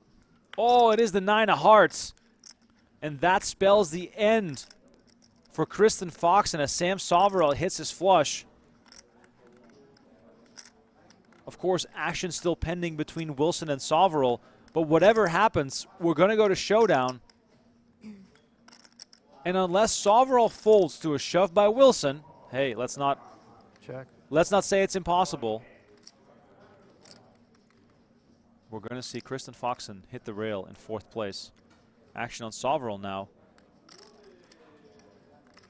He might try to extract some money here from Wilson, and he'd be crazy not to. Betting 300K. Wilson makes the call. Soverel gets what he wants. An extra 300K from Wilson, and Foxen heads to the rail. Soverel extends his chip lead, and all of a sudden we are down to 3-hand play. GG to Kristen Foxen. She takes home $93,000. Great showing by her. Battle from being the short stack to be the chip leader. Then, of course, ran her 7s into the queens of Sam Soverel. And now she is on the rail while Soverel is up to $5.8 million. I think he pressed the button already. And the chip leader with 46 big blinds. The action will continue in 6 minutes. We're taking a short little break before three-handed action gets underway. Here's a look at the chip counts presented by Global Poker. We'll be back in just a flash. Thank you all so much for tuning in. Please like and subscribe. We're going to be here live until we have a winner in event number 3, so don't go anywhere. We'll be back in just a few minutes. Take your game to the next level with GTO Wizard, the #1 app for poker players. Start crushing at GTOWizard.com. $18,600 and 19 points. Phil Hellmuth is on the board at the U.S. Poker Open. Wow, look at that. I thought there was a chance he may not cash anything, Jeff. But he did it. But he's in there. He's on the board. I don't know if you had a chance to see him jump roping. I did not. No, I'm sorry that I missed that. Yeah. Chris Brewer here opening up with ace-king. He actually posted the video to his Twitter account of Phil Hellmuth jump roping late at night inside the studio. Very graceful. I can imagine. Wilson will call here with the 5-4 suited.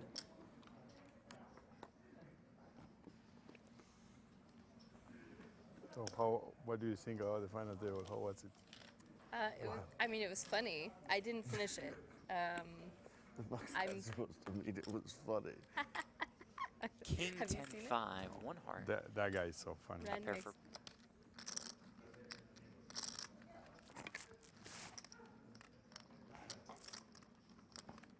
$935K in the pot.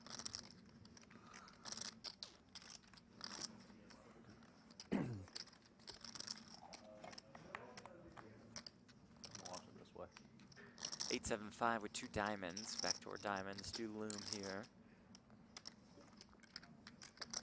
But for now, Foxen just needs to dodge a king. There's her husband Alex on the rail.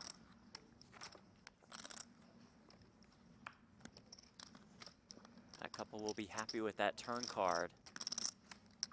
I'll look to dodge a king here. Keep Kristen in this tournament.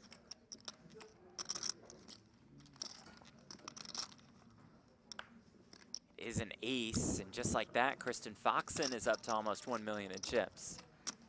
Timely double up. Colpoys, he's knocked down to about $1 million.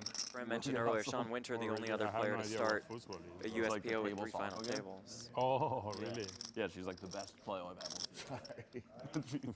That's insane. How about that? Lin Ji is a foosball prodigy.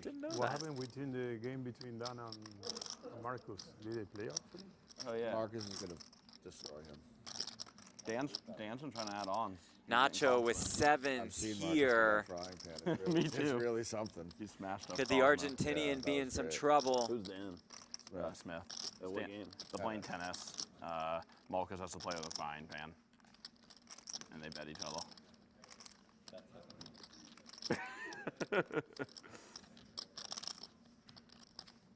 See the Pornhub edit of that Cosmo frying pan? No, I didn't. Yeah. Time extension for another 30 seconds to Malkus act. is very good with the frying pan. Yeah, no, I assume he's just going to crush him. Clint used to have one, he plays with a glove. And well, that guy's the best at all of those. No, but he plays with a fucking catcher's mitt. And if he catches it, he gets to take 2 steps. There it goes, all of it in the middle, which Kristen Foxen is going to love to hear. So he just fucking jumps up and spikes it. Like, he'll just come close to the net and just spike it on you. It's just a free point. Wilson with 9s in the big blind. What a legend. He used to has asked for a count. Roller skates bit. That was my favorite. He'd be like twirling around on roller skates, just drilling. The best is just Lynn Ashby talking about talking about Clint, because he has like the one where he like has to bank it off the backwood, and he had to do like 90 out of 100, and he just made like 97. And Lynn's like, I would have made a show of it. He's like, I would have been like 88 of 96. He was the sickest. Like he must have just been training for years for every prop bet. Well, he was like an all-American college basketball player, I think. He was like a sick basketball player. Yeah, I believe it. Yeah. He got some guy in Florida with the skates. Yeah. And they come back to the table, and they bet 10,000, and the guy gave him like a wrap, and it had 9,800 in it, and he just fucking plucked it off the guy's stack. $200. Like, buddy, you're short. Yeah, Lynn has some crazy story of the guy like chucking a called like across the street into. We're going to have a three-way all-in That's an here. impossible shot. Yeah, it's funny. I heard that story and I tried to bet him on the card throwing. Yeah, And he's just like, oh, I can't throw cards. I don't do it. Foxen versus Nacho versus Wilson. I didn't want it to show, but Little three-way action. Wilson with nines, Barbero with sevens, Foxen in the lead with Not bet on this queens. fucking criminal Nacho. Yeah. I want to bet a Can we 7. bet on Nacho to win this? Lady Gaga. Lady Gaga indeed. He's here. Shout out to Ren Lin, the winner of event number 2. I feel like it might That's what come he 4 calls a diamonds queen. and he still wins. I almost folded. He's gonna get the 8-6-5 fold. No, he's obviously just gonna ding him with clubs. Like Nacho's not losing this. Oh yeah, club's all live. Sick. No, I think Nacho's dead. He's out of. I think they're gonna be drawing that on the You're out of miracles, Nacho. You think quads are I think I might have folded a 7 It's gonna come hearts. too. queen 9-7-7. How about ace Alright, 3 let's play fall off. deuce? Yes. So far, so good for Kristen Foxen. Welcome back to the PokerGO studio in Las Vegas. Event number 3, a 10K no limit hold'em event, is now down to just 3 players. My name is Remko Rinkema. Donnie Peters alongside me as always, and you can hear Jeff Platt and Brent Hanks on the call on PokerGo.com. And here are our 3 players that are battling for the first prize of $213,900, and all 3 are guaranteed $111K right now. So not a bad payday at this point, but of course these boys all are eyeing the top prize and the points that go along with them as they try to make their way up the standings in the race for the US Poker Open title.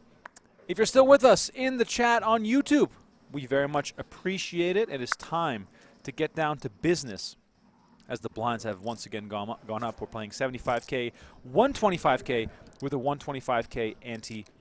Soverel has 46 bigs, Brewer 25, and Wilson has 21. So we got quite the battle on our hands here. Soverel has managed to turn it all the way around for himself in the last hour or so. If you're just tuning in, we just lost Kristen Foxen in 4th place. She put on one hell of a battle, ultimately ran 7s into the queens of Sam Soverel to double him up, and then found pocket aces for her final 2 big blinds. She was 1 card away from a quadruple up, but then Soverel hit a flush on the river on the final hand before the break, and here we are. 3-handed play. Joining us for the very first time, this is the 2023 US Poker Open. We are live every day from now until Saturday. So we expect to see you here every single day, starting the same time, 1 p.m. Pacific, 4 p.m. Eastern. I believe that with the daylight savings time in play, that is now 10 p.m. Central European time and coffee o'clock if you're in the Pacific somewhere. The middle of the night in India. I'm not too good at my time zones, but I think it's a pretty close estimation. So live every day, Monday through Saturday, and then we'll be back as well with more action on Monday and Tuesday again to close this one out. Soverel here betting 200K on the turn. He's got the best of it with the queen. Wilson does have a pair, however.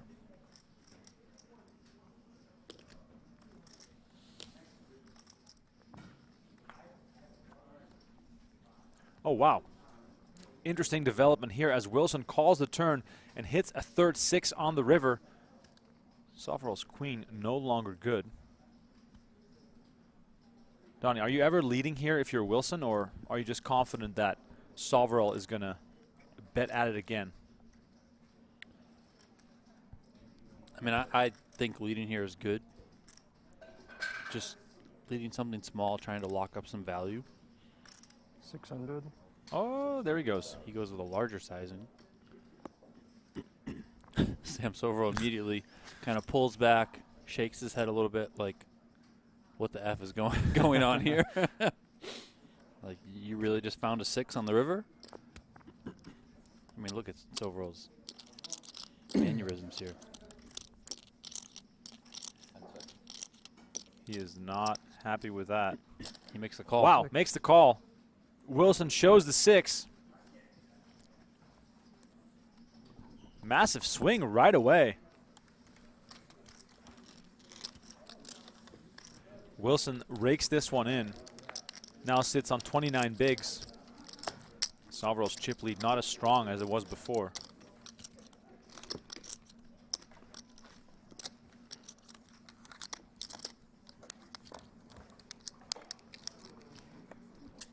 Soverel was heard earlier today saying that he really wants one of these Gold Eagle trophies. They are displayed in the corners of the set, and of course the big 60-pound trophy for the overall winner sits in front of this final table, so whenever the players look over to the rail, they see that massive trophy that comes along with a 50K cash bonus for the winner of the overall standings at the 2023 USPO. Soverel, meanwhile, limping in from the small blind. Action on Brewer with 7-3 suited. 10 seconds.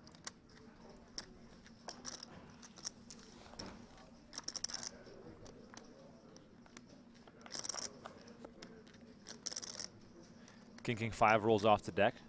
Diamonds for Brewer. Soverel with just queen high.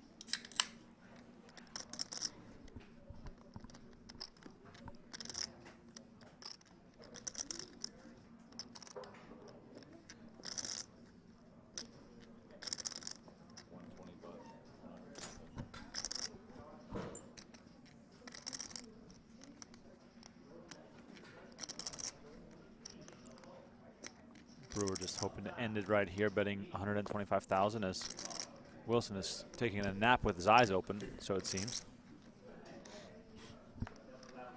Oh, he's back alive. Diamond on the turn gives Brewer a flush. Soverel still has some hope with the higher flush draw, but of course, it's not something that he can really rely on happening.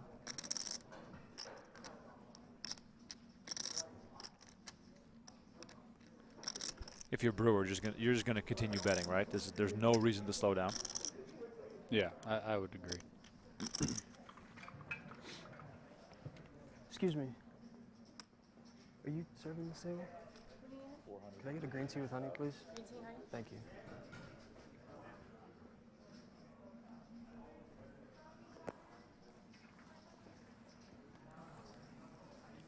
Bet a 450 on the turn, takes it down. All right. So both Wilson and Brewer are able to chip away at Soverel's stack in these first 2 hands after the break, and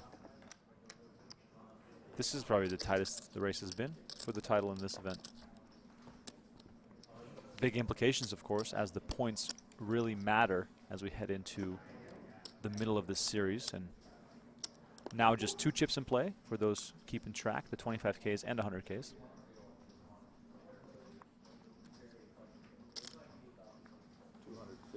Couple of kings for Mr. Soverel. Looking to undo some of the damage that he incurred over the last 2 hands. Wilson with 4-3 suited. Perhaps just enough to defend with.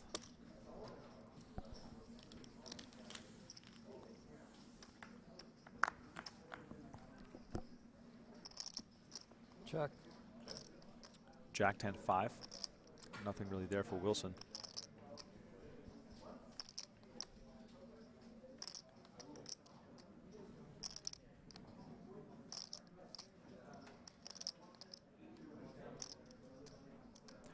For the people in the chat, you know, we see the hoodie over the head. We see the hoodie with the sunglasses. We've seen Kristen Foxen, before she was eliminated, sort of hide a little bit behind her hat sometimes. What is your style at the poker table? Let us know in the chat. Are you just, you know, dressed however you're dressed, or do you pick out an outfit just for poker? Do you wear the hoodie with the sunglasses? Are you a headphones type player? As we swing on over to the 10K PLO. Event number 4, Justin Young in the mix. Negreanu still sitting on a good stack. Seidel over there in the back. Is that Adam Hendricks? Thank you. Kerry Katz, one of our PGT standings leaders, only to be outdone by our recent Spanish champ in the PLO series. There he is, Lautaro Guerra. 3 wins puts him at 774 points. Kerry Katz in second place. Nacho Barbero rising the ranks now into third. Alex Foxen and Aram Zobian also in the top 5, but we'll see plenty of movement at the top of these standings over the course of the next few days. The outcome of this event alone could have some implications. Of course, it's a long year, it's a long battle, but these players are all thinking about that $1 million free roll in December. And if, as long as they are in the top 40, they will qualify for that free roll.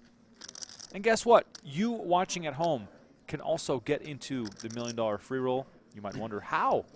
I don't have enough money to play these 10Ks. Well, all you have to do is be an annual PokerGo subscriber, and then you're automatically entered into our raffle for a dream seat.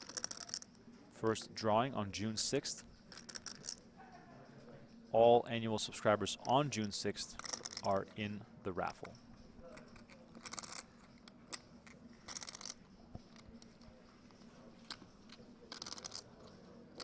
Very playable hand here. Chris Brewer in position. 10-9 suited. Soverel electing to open it up a little bit with the 8-6 of clubs from the big blind. 3-betting, of course. 7-5-5. Soverel open-ended now.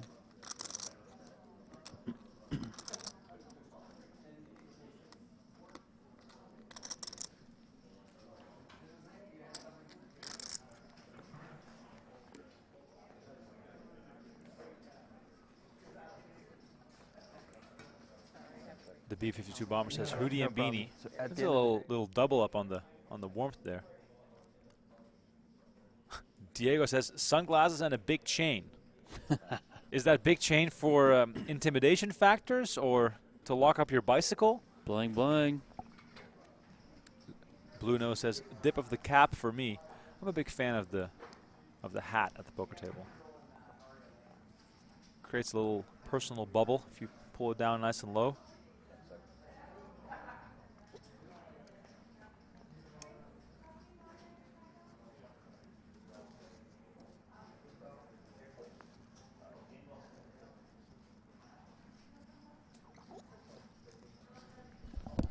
Soverel really in the tank here on what to do. Likely just trying to determine the sizing he's going to go with.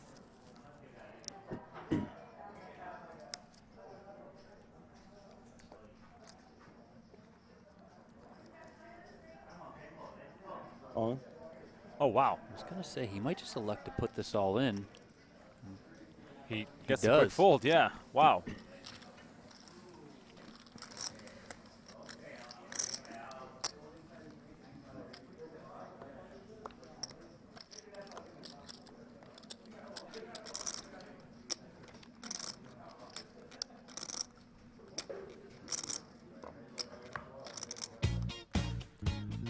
Daft Punk back in the mix.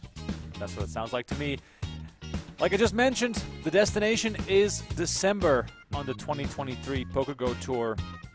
Our championship event, the $1 million free roll. The top 40 qualify all throughout 2023. Over 100 high roller events are make up the PokerGo Tour. And you can be part of that series as well.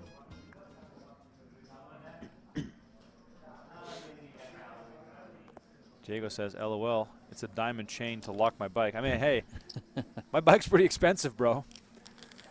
I don't own any chains that rival that cost. Vincenzo says, I no need sunglasses, I got a poker face. It is quite comfortable hiding behind some sunglasses, I must say. I can just never see when I wear sunglasses. That's true, actually. I'm just like, this is too dark for me to pay attention to what's going on. I see people walk around with sunglasses indoors sometimes, and I'm like, that would annoy me so much. Everything's so dark. Yeah. I mean, I guess if you do it often enough, you probably just get used to it, right? Someone turn on the lights, please.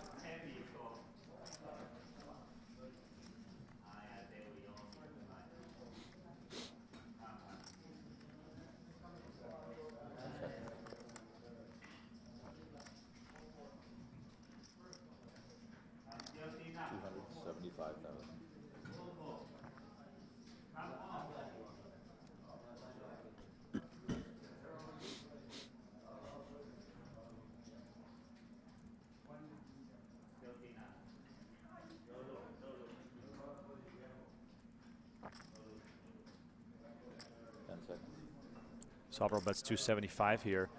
With Jack 7, Wilson has the best hand with his pair of nines. He's going to make the call. To the river we go again. This time the rolls are reversed. And Wilson caught that 6. This time is actually the exact opposite, where now Soverel makes the best hand on the river. 4 card straight on the board. It's going to slow him down. He checks. Wilson likely to check behind here as well. It's easy for Soverel to accidentally have a better hand. Big swallow there from Wilson. See that Adam's apple move. Someone like Soverel for sure paying attention to stuff like that. 800,000 is the bet from Wilson. How do you like this, Donnie, turning his hand into a bluff? I like it. Ace of hearts in his hand. Blocking the ace high flush for Soverel. I think he can represent some kings here. Soverel, though, makes the call. Look at that. Wow. Great call by Sam Soverel. Another great call for Soverel. I don't want to say anything here, but I'm going to say it. What about the Adam's apple and the swallowing motion, Donnie? Do you think that is something that Soverel is basing a decision like this off of, or am I just off the deep end right now? I mean, it could be. I don't know how deep into the Mike Carroll Book of Tells Sam Soverel is these days, but if anyone's going to pick up on it, I'm guessing it'd be Soverel, just with the way he's so intently paying attention to everything. Yep. At the table. He just didn't believe my man. He's a non-believer. Like those sending you the calls.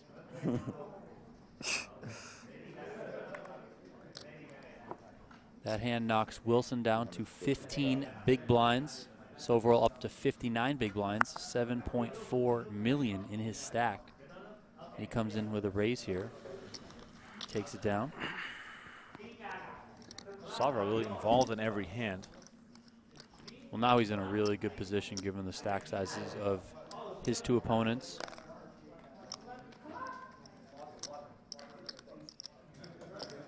You know, Brewer and Wilson pretty close in chips, as you guys can see the last 10 hands for our chip leader.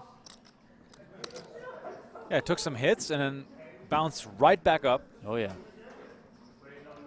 Soverel is really going to be able to pressure Chris Brewer specifically. I mean, I think Brewer is obviously experienced enough to recognize that, but him being in that middle ground with Wilson being shorter, Soverel can really apply the pressure. At this point, it's hard to bet against Soverel. He's been really on top of his game today. Wilson here elects to just fold the queen 3 from the small blind. Raiders 5307 paying attention as well. He says he did the Adam's apple swallow when he had the nuts also. Well, there you go. Interesting information. I like that we are all trying to, you know, better our games and pay attention to all these little details. I did not notice that. I saw it earlier, and it's one of those things where Brandon Wilson could be doing it, and it could be that he's nervous, but is he nervous because I have a strong hand and I'm about to win a big pot, or am I nervous because I'm bluffing and I don't have a good hand? You know, that, you know, not only can you read someone for what the tell means, you then have to figure out what the hand is in conjunction with that tell. So, I mean, but listen, good on Sam Soverel. We saw the 5 deuce call earlier. We just saw this call with the jack. Guy's feeling it. He might get an eagle finally. Yeah, exactly. He might finally get his eagle. 62 big blinds for Soverel versus 17 and 12. Soverel and Wilson here potentially all in with the same hand, but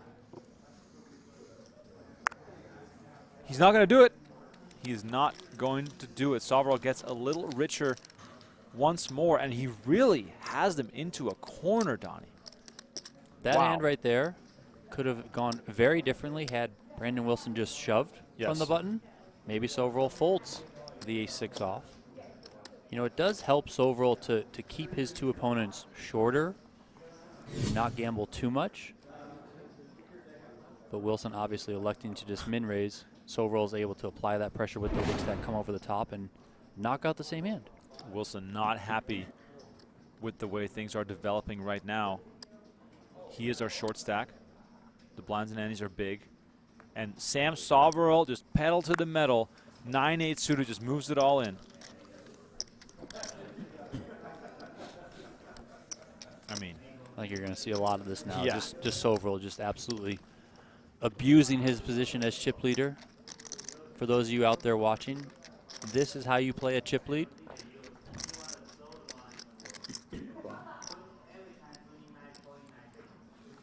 You know, Soverel obviously doesn't want to double up any of his opponents, but if he happens to do so, it's not the end of the world given how many chips he has. 74% of the chips in play.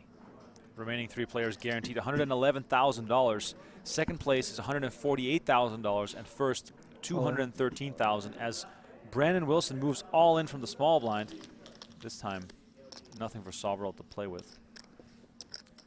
So 6 figures already guaranteed for these players. And keep in mind that whatever happens, they're likely to hop into the PLO event right after this. Event number 4 going on right now inside the studio. We're streaming that live tomorrow. Daniel Negreanu currently one of the bigger stacks in the PLO event. Starting once again at 1 p.m. Pacific time, 4 p.m. Eastern, 10 p.m. Central European time for the final table of the PLO event. We got daily live streams all week this week. So if you are a fan of poker, please like this video, subscribe to our YouTube channel, hit the notification bell if you want to be made aware of when we release new content. Speaking of new content, by the way, we posted that Eric Person hand versus Pennzoil Dawn from No Gamble, No Future this morning. I just cannot get over the fact that that hand played out the way that it did. If you haven't seen it yet, I'm not going to spoil it, but the player who won the hand thought he lost, and the player who lost the hand thought he won. And there was over 300K cash in the middle. Go check that out as well on our YouTube channel. The full hand is pretty funny. 275. New episodes of No Gamble, No Future available right now on PokerGO. Brewer and Wilson clashing. Wilson doing the betting, Brewer doing the holding of the better hand. Yeah, Brewer might just get this in here. It's going to be hard for Wilson to get away from it, just given him being so short on chips. Stacked to pot ratio not being the biggest. Wilson with a pair of 10s.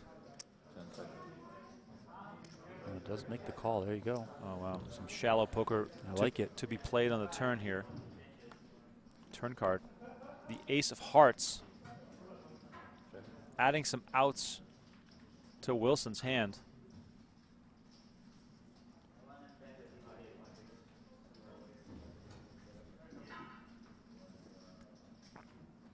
Less than pot left behind.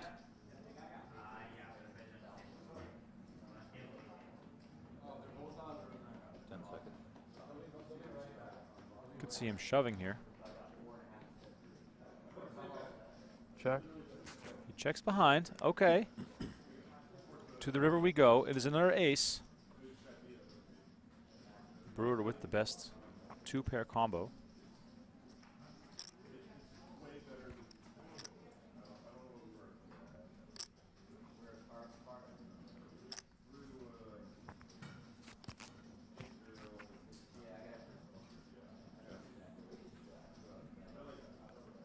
Brewer checks.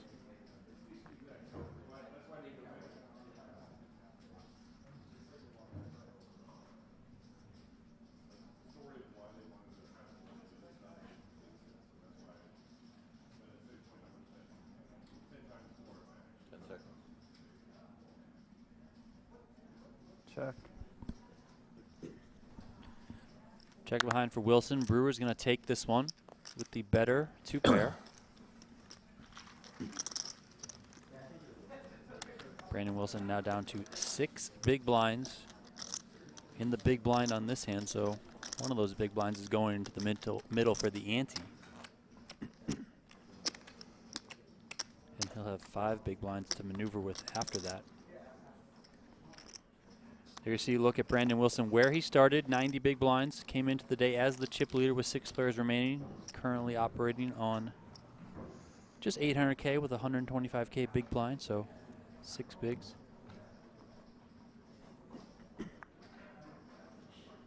All in. Brewer all in here from the small line, king 5 off. Wilson now in a similar spot that we saw Kristen Foxen in earlier. So short, so much committed. You really don't want to fold, but you sort of have to.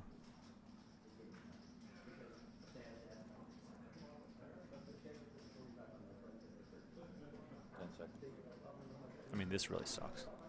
What's the worst you can? What's the worst hand you can call here for your tournament life with?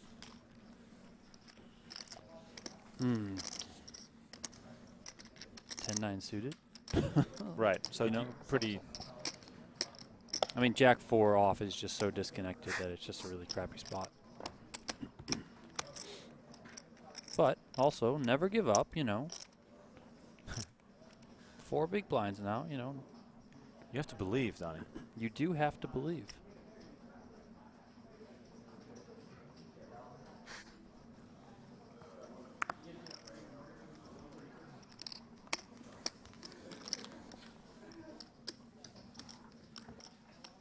Brewer, of course, no matter how rich he is, has to wait for Wilson to get all in at least a couple times. It's just free money laying on the floor, ready for him to get picked up. And here's a look at Sam Soverel. What a day he's had so far. Basically quadrupled his stack. Started with 2.2 million. Currently our commanding chip leader with 8.4. Really big hand here for Brandon Wilson being under the gun. He does fold the queen 6 off. So next hand he's going to have to commit behind, basically, 2 big blinds. Well, exactly. Soverel can basically go all in blind here because Brewer can't do anything. I mean, like Brewer's going to need the top of his range for sure. Right. I was going to say, what can Brewer play with or maybe here? maybe you know, Sam just says Brewer is actually less concerned about ICM now that we're 3-handed. Right. Yeah, but it's like an easy 40K to the cash dollars you can pick up by not busting in 3rd place. Yeah. Wilson now committed for most of his chips in the big blind. Yeah, 250K of that 475K is going into the middle. 125 for the big blind ante and 125 for the big blind, so extremely important for him right now. Soverel wanting to find a reason to get involved. 10-5 suited might not be the one. Well, I think Soverel might be recognizing that even if he doubles up Wilson, it's not the worst for him because he's still a dominating chip leader. Brewer's just going to take this one, put it all in. Brewer was all in with deuces. Wilson with exactly the type of hand that he's hoping for. Ace-8 suited at risk. This is a pure coin flip. Let us know in the chat who's got this. Are we going to see Brewer knock Wilson out? Or are we going to see a little bit of a comeback where one run out away from potentially being heads up? Here comes the flop. King, Jack, 3. Deuces still in the lead, but it is hard to win with deuces because the double board pair, there's a whole bunch of trouble to get into. Turn card, 4 of spades. Wilson now needing an ace or an 8 or he'll be eliminated and we'll be down to heads up play. River card. It is the queen of clubs and Brandon Wilson from chip leader to busto in 3rd place. Great showing for him. Yeah. His first time at a major final table inside the studio. Collects $111,000. I tip my cap to you, sir. I hope to see you in future events. And he is one of the few 20-somethings that is making it happen here in Las Vegas. We are down to heads-up play between 2 regulars on the tour, 2 grinders, 2 very experienced guys going head-to-head. Here's a look at the chip counts presented by Global Poker. Sam Soverel, 69 nice big blinds. Chris Brewer, 23 big blinds. And there it is, both players in their seats with the Gold Eagle Trophy in the middle. Sam Soverel, he said it just a few hours ago, is dying to win one of these trophies. And guess what? Chris Brewer has not won a tournament inside the studio yet. It's the 30-year-old versus the 32-year-old. They see their names and faces on the big, giant LED wall behind them, and it is time to play some heads-up poker. Donnie, is Chris Brewer going to get his first win inside the studio, or is Sam Soverel going to get his first eagle? Going to be close. I think Brewer's had a win, though, inside the studio. He was claiming he doesn't have a trophy. Did he win an event that didn't have a trophy? I call Brewer on that one for sure. Wow. Chris Brewer perhaps misplacing his trophies, claiming earlier that the only trophies he has are from the EPT. 2.97. Meanwhile, we have two real hands here on the first hand of heads-up play. Deuces and king-queen offsuit. Brewer limps. 550. Yeah, he won a Poker Masters event in 2021. Wow. You liar. Liar. There was no mini purple suit though for the I could like vividly remember it, and I think I even interviewed him. Whoa, hold on. I just wanted to fire it in fast. Oh wow. There it is. All in a call in the very first hand of heads up play. We got a real coin flip on our hands. Right, Brewer once again with the ducks. He just busted Wilson with this very same hand. Can he double up through Soverel here? If you win, I feel like we should go to 100, 200 immediately. Can deuces win twice in a row? Is that even allowed? The Mallards, as Brent Hanks calls them. Brent Hanks has to be loving this. Oh, absolutely loving it. So you can know what the calls are coming? No, we get a bunch of red paint. Wow. Red paint is what Soverel is asking for. Here comes the flop. Ace, 10, 5. Trouble for 10. Brewer, as Soverel now has 10 outs. A 10, of course, or an ace would add even more outs without hitting. 5 on the turn also adds more outs. 13 outs now for Soverel to end this thing on the spot. No good now. No, but an ace is good. A jack, a king, or a queen.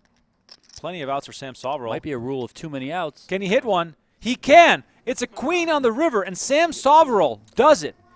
He wins this Gold Eagle trophy that you see sitting on the table, collects $231,000 and 214 PGT points as Chris Brewer is eliminated in second place for $148,000. Sam Soverel, what a display.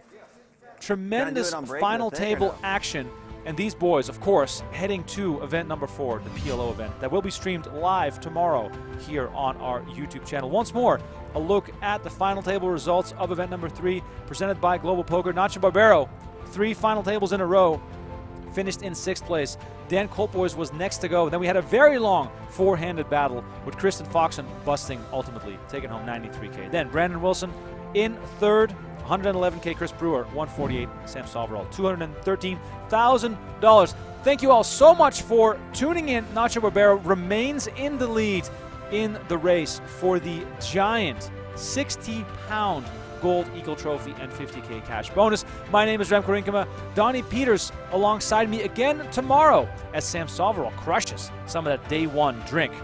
Thanks all so much. We'll catch you guys tomorrow, 1 p.m. Pacific time, 4 p.m. Eastern, with some Pot Limit Omaha.